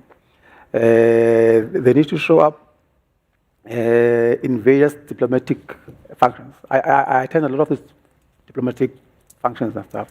I hardly see the Gauteng government, hardly. There's another province that I don't want to mention that's far. They come all the way to Pretoria to attend these and engage. You don't see Gauteng government engaging. And if they don't engage, they're not going to be able to level the playing grounds for business. Thrive. They're not going to be able to address the issues because they're busy talking among themselves. You need to go out there and engage, so many times up until you get it right. I just wanted to add those three issues. All right. Thanks for that insight. Okay. Let me see my hands across the room. Yes, sir. 1. Yes, ma'am. 2. Do I have a third hand in the room? Okay. I don't see any. Yes, sir. We'll start with you. Good morning to everybody. My name is Claiborne Appis, and I represent an organization called Deaf Touch. Our core focus is inclusivity. And when we talk inclusivity, unfortunately in this room today, our disabled community is not represented. So respectfully, the most vulnerable person to me is the black female who's disabled. Simply because she doesn't even get to sit in these rooms, never mind be represented in the data that we talk about, that we need in order to facilitate that inclusive growth. So I think where democracy has failed, the most vulnerable, how do we truly ensure that inclusive growth is not this, famous word that we're using, and make sure that no one truly is left behind, because democracy was meant to ensure that everyone is truly included and we do move forward. That is such an important point that you have raised, sir, and thank you for calling it out.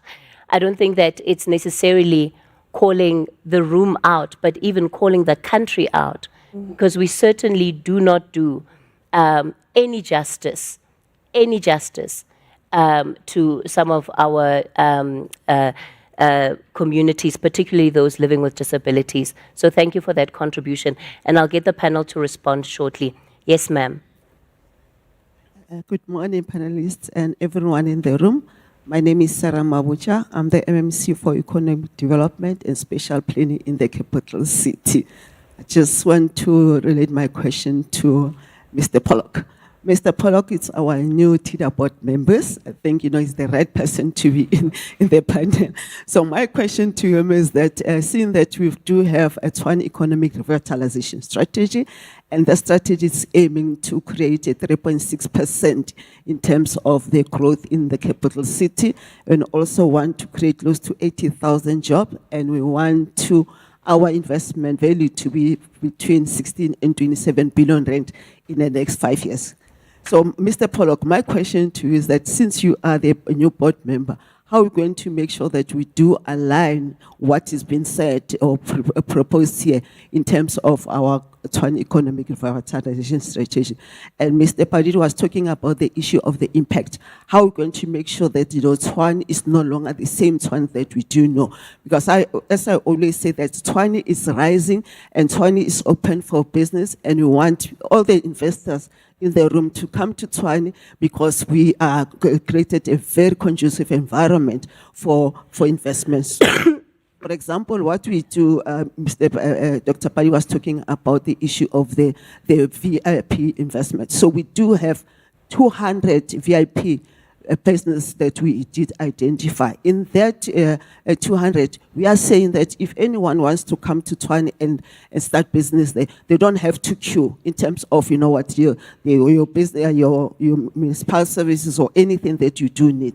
So some of the incentives that we are giving to the investors out there to come to Tshwane. Same thing applies to the issue of the rates. If you want to construct, maybe, for example, in Roslyn, I can see Dr. Zulu is here from Tazes. We say we can be able to waive or, give a breather for 2 or 3 years so that you can be able to start your business before you can be able to pay the actual property rate. So some of the things, the initiatives that we are bringing in Tshwane to say that we want people to come invest in Tshwane so that we can be able to create more jobs and we'll be able to grow our economy. Thank you. Thank you so much for that, MEC. There was some upselling, some cross-selling, some wonderful. Love it. Let's get the final question from the floor. Madam Program Director, thank you so much. I'm in the tourism industry. And in tourism, we talk practical stuff because we operate on the ground. And I have just 2 questions. Having listened to the beautiful plan and the amazing projections, if we get this and that right. Here are my 2 questions. They may not be, maybe someone else might be more relevant to answer them than the panel. When we say we need government, we all agree we need government. We need one another. Government needs the private sector, we need government. The question is, what caliber of government do we need? We all agree we need government. I mean, there's no dispute about that. But what caliber of government do we need, actually, to make these things happen? That's my first question. My second question, Madam Program Director, I live north of here, not very far from here. For the past 2 days, we haven't had water.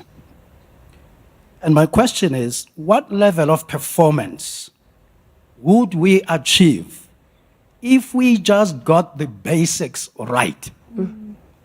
It's okay to say, if we get this, high level this, high level that, this is what we would get. But if we just got the basics right, I'm in tourism. If I got water to operate, if I got the right road infrastructure to operate, if I got refuse removal, I live in an area north of here where refuse has not been collected for 2 days.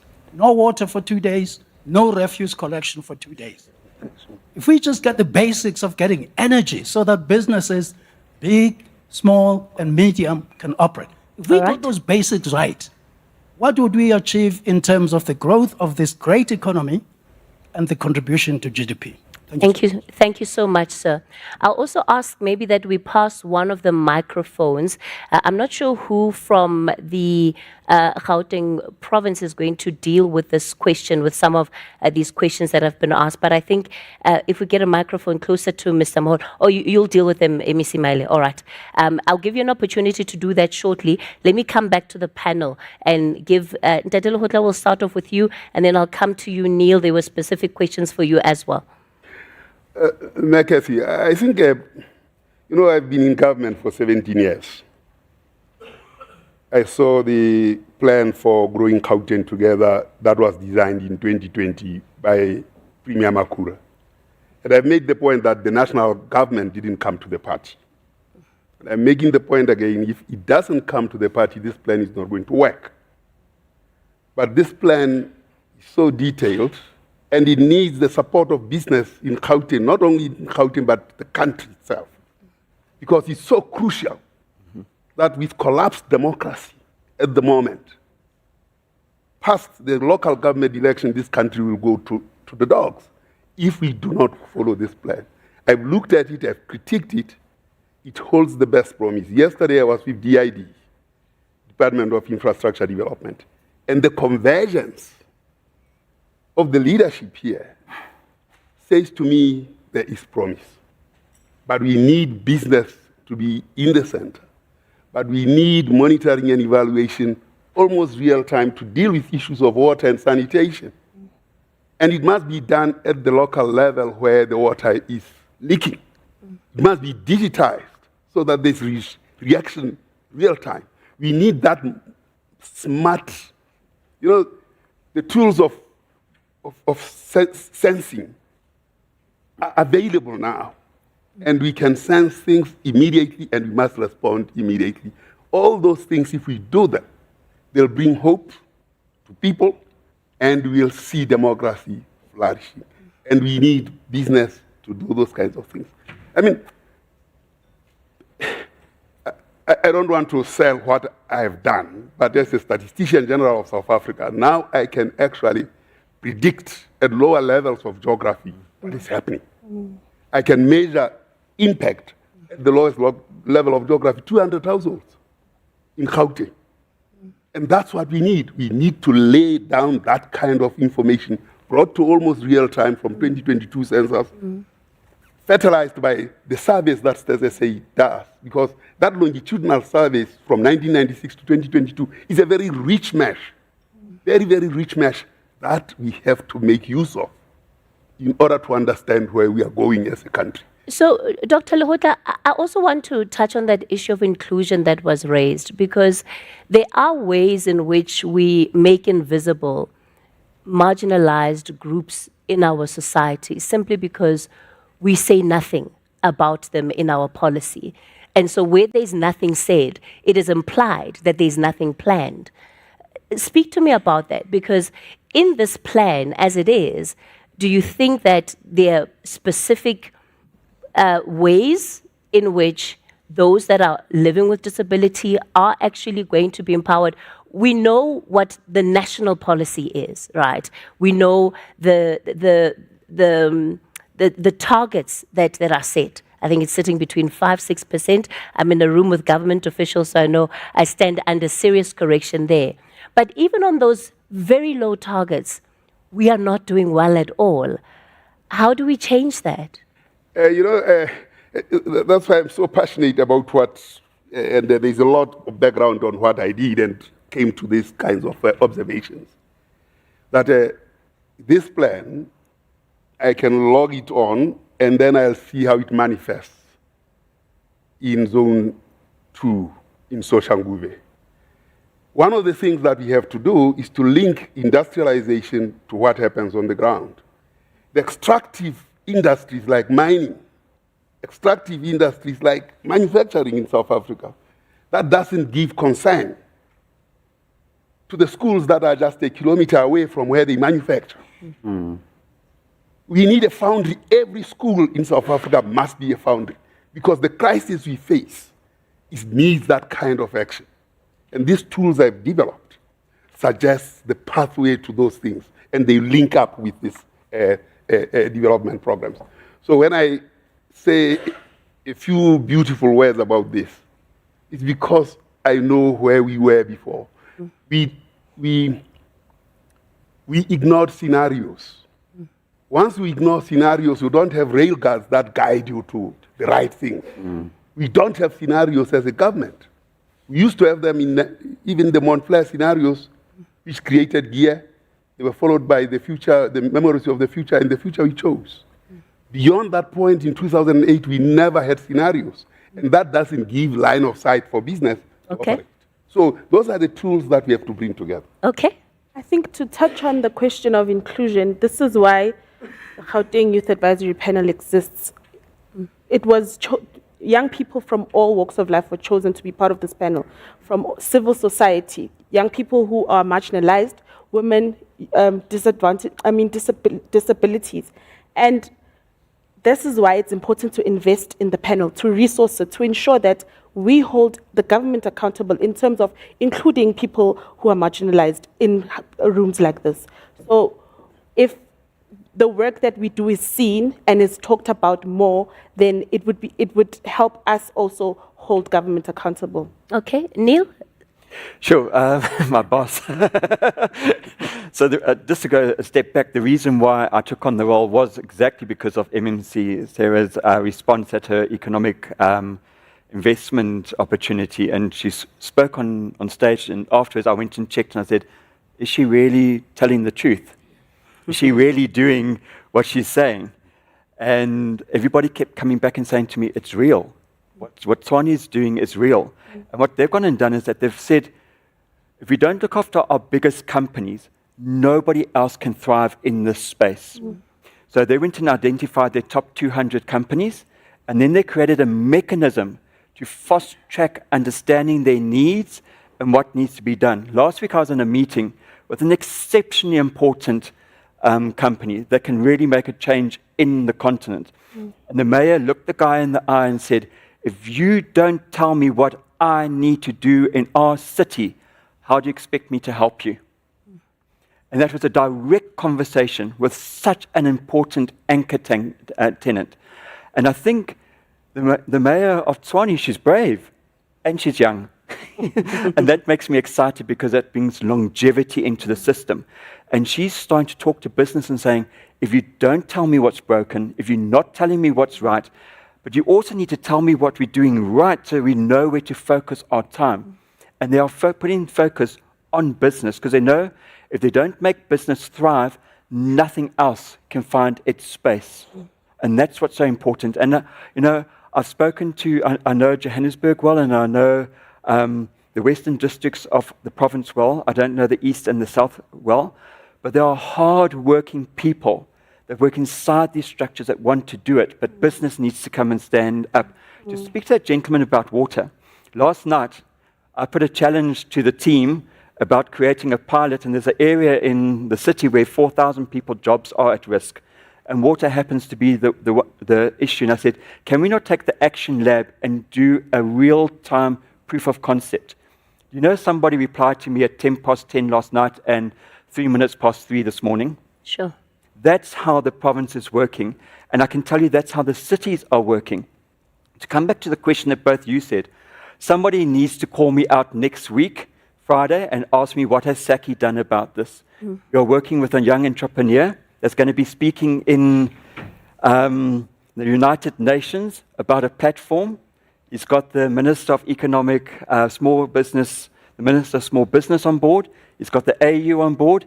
He's about to speak at the UN about a platform that's designed for young people to understand what they need to do and to give them business language to go and get funding. And we're using AI. We're using exciting technology. We're consuming data. Doctor, hopefully we will be able to get your data and put it in there. It's happening. And I can tell you this plan has come along at the right time. The world's looking for winners. I speak to many ambassadors, so do you. And what do they all say? Why is South Africa so quiet? Why aren't you doing that? I spoke to an ambassador the other day and he says, I know why South Africa's in trouble with the US, because South Africa sticks to its contracts and has got a SADC contract. And the US is asking South Africa to break that contract, and South Africa won't do that. How powerful is a country when they will stick to their agreements? And that's what we need to realize. We are an amazing country. We've got a really good legal system. All right. We are a good country, and we're about to unlock the youth. Prof, let me give you a chance to come in. Yeah, so many things are being said. Look, I think let me just take a step back and be the academic that says the boring things. The infrastructure and the institutions on which we try and lay all of these efforts has to be strong. And we cannot emphasize that enough. If you have a weak foundation, the best laid plans will fail. And so, again, that is something we all work towards. That is something the plan actually emphasizes a lot. A lot of these pillars you think of foundational things. And there's lots of detail underneath it, right? But our institutions, our infrastructure has to be in place. And so, in a sense, then the sequencing of our plan matters a lot. You can try a plan, and if you try it when other things are not in place, it's going to fail, and it's going to make that plan look bad, right? So I want to encourage all of us to pay attention to those details. Pay attention to, are the right things in place when we are trying something? If it's not, unlock those bottlenecks. Get it right. Let me leave it there. All right. Let me come then to the floor to give a final opportunity to respond for this panel discussion. MEC Maile? No, thank you very much, Katie. I think it's important to note that as the Gauteng government, and we value the views of different stakeholders. And so it's not by accident that in that panel you have no one from Gauteng government. So it's by design. And even the program, how it was designed, we just set the tone and we give you, this is our plan, and then you critique the plan. We have had roundtable discussions before this launch. We have had I think 11 sectors already, and I think this afternoon we will have the automotive sector. Last year we had a investment conference. We had pledges of about 312 billion. When you look at this plan, the work we did was telling us that if you were to invest about 301 billion into the Gauteng economy, the economy will grow the certain percentage, I forgot, and create certain number of jobs and all that. So what it means is that if we had converted all those pledges, we will be able to achieve that target. So, and in fact, the prof there, he did not say he's humbled. There's work that he's doing with us to do the economic modeling of this. So we're not leaving anything to chance.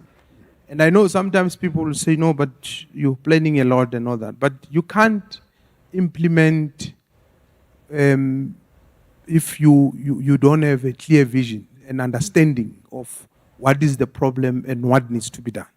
So engagement, it's constant. And theorizing and understanding what we are dealing with will be constant work that we are doing. So, and that's why, for instance, when you don't see the MEC or the Premier at an event with the embassy, it doesn't mean Gauteng is not there. I'm not sure if there's any province that speaks to the international community like we do here in Gauteng. Because we have an appreciation that Gauteng is the host of different embassies. I mean, in Tshwane, you've got embassies. In Johannesburg, you've got consul generals and all that. But I don't think the intention is to defend ourselves. But we take the criticism that perhaps you are not visible enough. Perhaps you are not saying a lot about these issues and all that. But then, you know, the issue that Doctor is raising, the role of the national government. And you are right, because there are certain things that we will not do if national government does not come to the party. If you want to reindustrialize and bolster the productive capacity of the economy, there are certain things like energy, which is a national competence. If you are not, national is not able to deal with that, it doesn't matter how much commitment you have. You will not achieve those. Tariff setting, and you can go on and all that. The posture we've taken is that there are things that are within our control and within our power.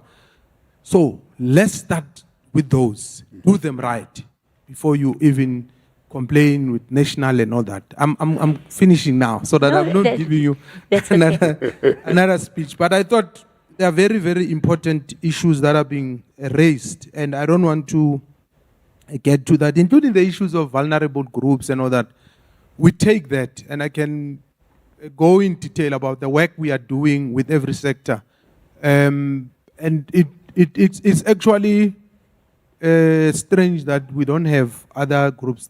And I think we'll have to check what is the problem. It's not because we don't value vulnerable groups. In the budget speech that we presented, the Disability Association business people were part of our special guests because of that work we're doing. But we're not saying that's all. The issue of big business, and I would want us to have that discussion some other day. That's very important because, by the way, those pledges I'm talking about is for big business, not small business. And it's businesses from the country, businesses from the US, businesses from all over the world, big businesses. But they don't come to sessions like these. The question it's why. But there's an issue, and I think that's why Kathy wanted me to respond specifically about government.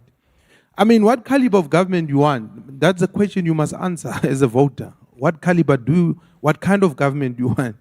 Do you want a government that has a vision, the government that is agile, that is responsive, a government that can take it? That's the kind of government everyone will say you want and all that. You need to answer that. But you know, when you're dealing with the issue of the water, I was speaking to the MMC, and this is my last point, just yesterday, of finance in Johannesburg, because I saw on the weekend they got an approval, they get a loan from a German company or something, about 3.5 billion to fix energy in the city. And I said to her, you know what, it's good, there's a need for that. But if you are going to, unless you change the model of how you implement, you are going to have the problems recurring. Because if you take the 3.5 billion and give it to City Power, which has a deficit of 18 billion, it doesn't make sense. That money is not going to go to where it's supposed to go. If the fact that you must still fix the City Power, and we can talk about that. But if you say to the private sector, we've got a problem on energy or on water, and we need water treatment plants, we need this and that and all that, but we don't have money now. So we want you as the private sector, and this is the Gauteng model, by the way. When we built Gauteng, we spent 26 billion, and we were criticized at the time as a elite project, all sorts of that. And if you look at the economic benefits and spin-offs of Gauteng, even as we speak now, so we spent 26 billion 15 years, 20 years back. As we speak now, the asset we own, is between 56 billion rand. We've spent 26 billion. We've got this asset. So I'm saying to the MMC, why don't you rather say to the market, this is the problem, and our problem needs 20 billion. Get the 20 billion, we don't have it today. We fix all water problems in Johannesburg, treatment, everything. Potholes, we fix all of them. And by the way, the borrowing ratio of Johannesburg is very ratio to debt. They can still borrow because when you look at it, they are very far and all that. So in answering your question, I think we need a different implementation model, because this thing that we're going to issue a tender, give it to doctor, and then the price is inflated and all these other issues. So in short, we need a different implementation model, and I think we can solve most of these problems. Thanks. All right. Thank you, MEC Maile, for that. Well, ladies and gentlemen, it officially brings us to the end of our panel discussion. We're out of time. So a big thank you to all of our panelists. We'll leave it there. Please give them a round of applause as they go back to their seats. Thank you. I think you can exit this way. Thank you.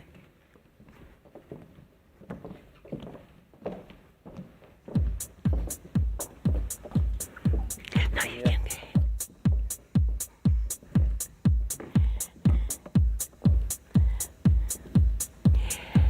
Thank you to all our panelists and, of course, to our delegates in the room for your participation. It brings us near the end of our program and our agenda for this morning. I'm going to invite onto stage to come and give us a way forward, right? Where do we go from here after these insights have been shared, after the Gauteng City Region Economic Growth and Development Plan 2030 has been unpacked? I'm going to invite onto stage Bulumuko Nelana, who is a South African public sector executive and development expert, currently serving as a Deputy Director General for Economic Planning and Development at the Department of Economic Development in the province. Please give him a round of applause.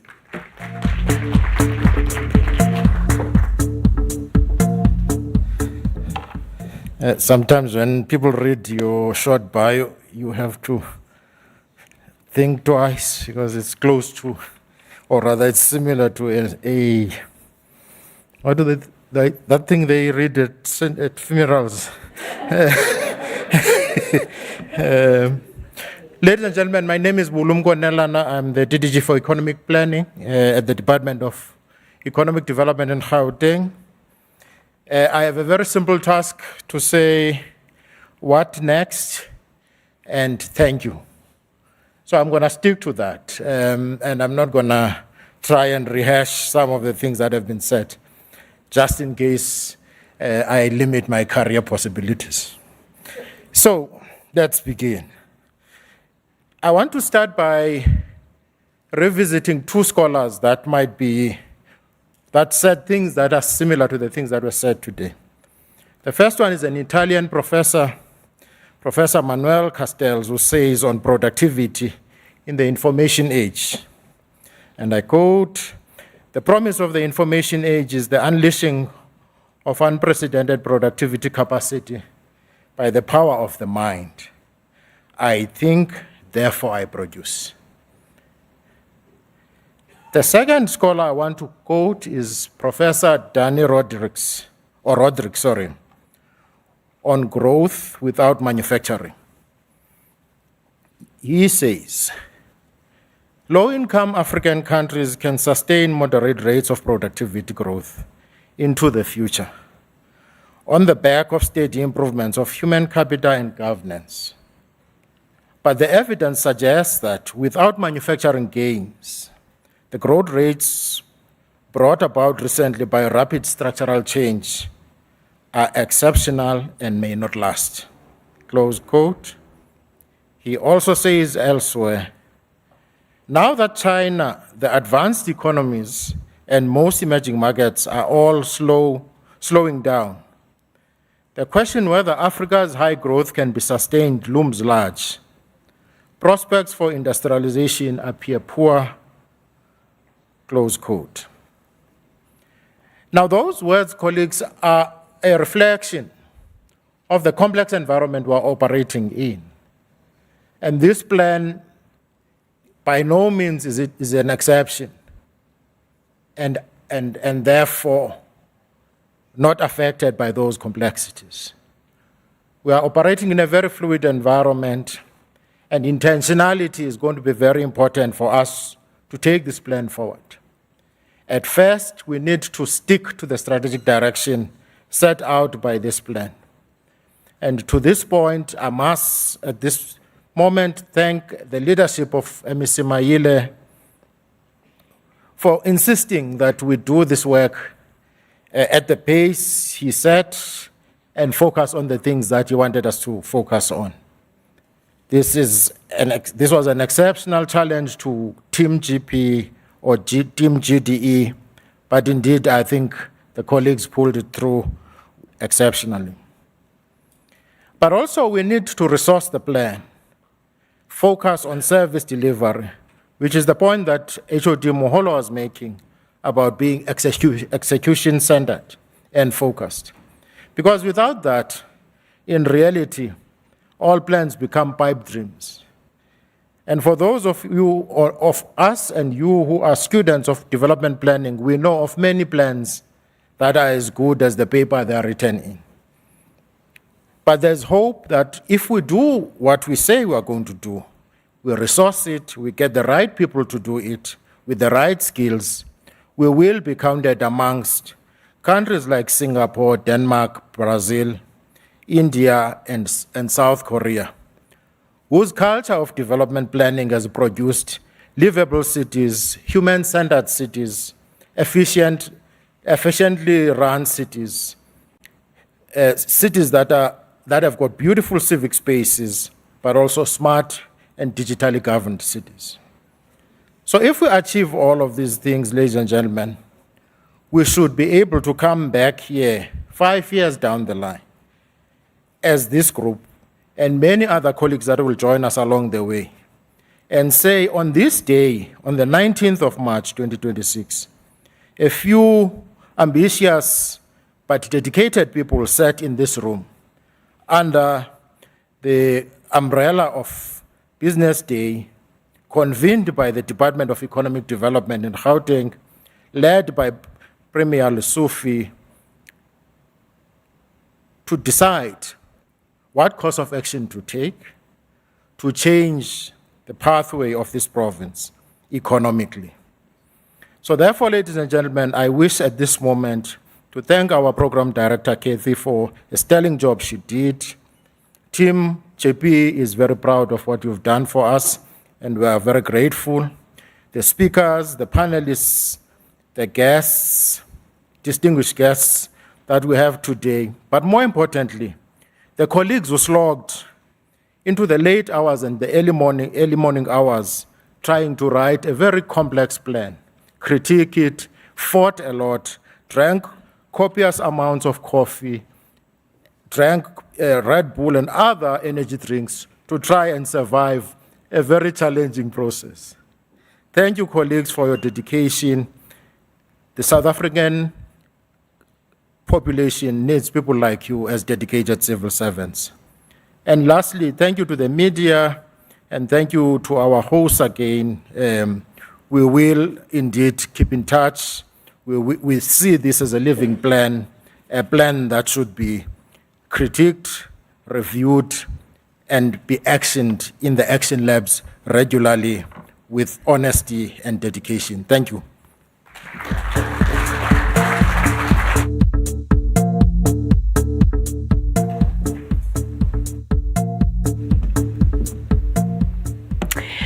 Thank you for those closing remarks, Mr. Nelana. Ladies and gentlemen, we've come to the end of our program officially for today. Thank you all for taking the time out to be here in person. For those of you that have been joining and following online, we do appreciate your participation in our program today as well. I guess the call to action has been made. One of the simplest yet most profound things that was said here today is when we think about what change in this province, in our country looks like. We shouldn't begin by looking at others around us. What we should in fact do is look at ourselves and say, what is it that I can do? What contribution am I going to be making to ensure that we're able to achieve the vision of this country of our dreams that we know we can get to. A big thank you, of course, to everybody that has been involved in the planning and the organizing of this event as we have launched the Gauteng City Region Economic Growth and Development Plan for 2030. On that note, officially online, it is a wrap.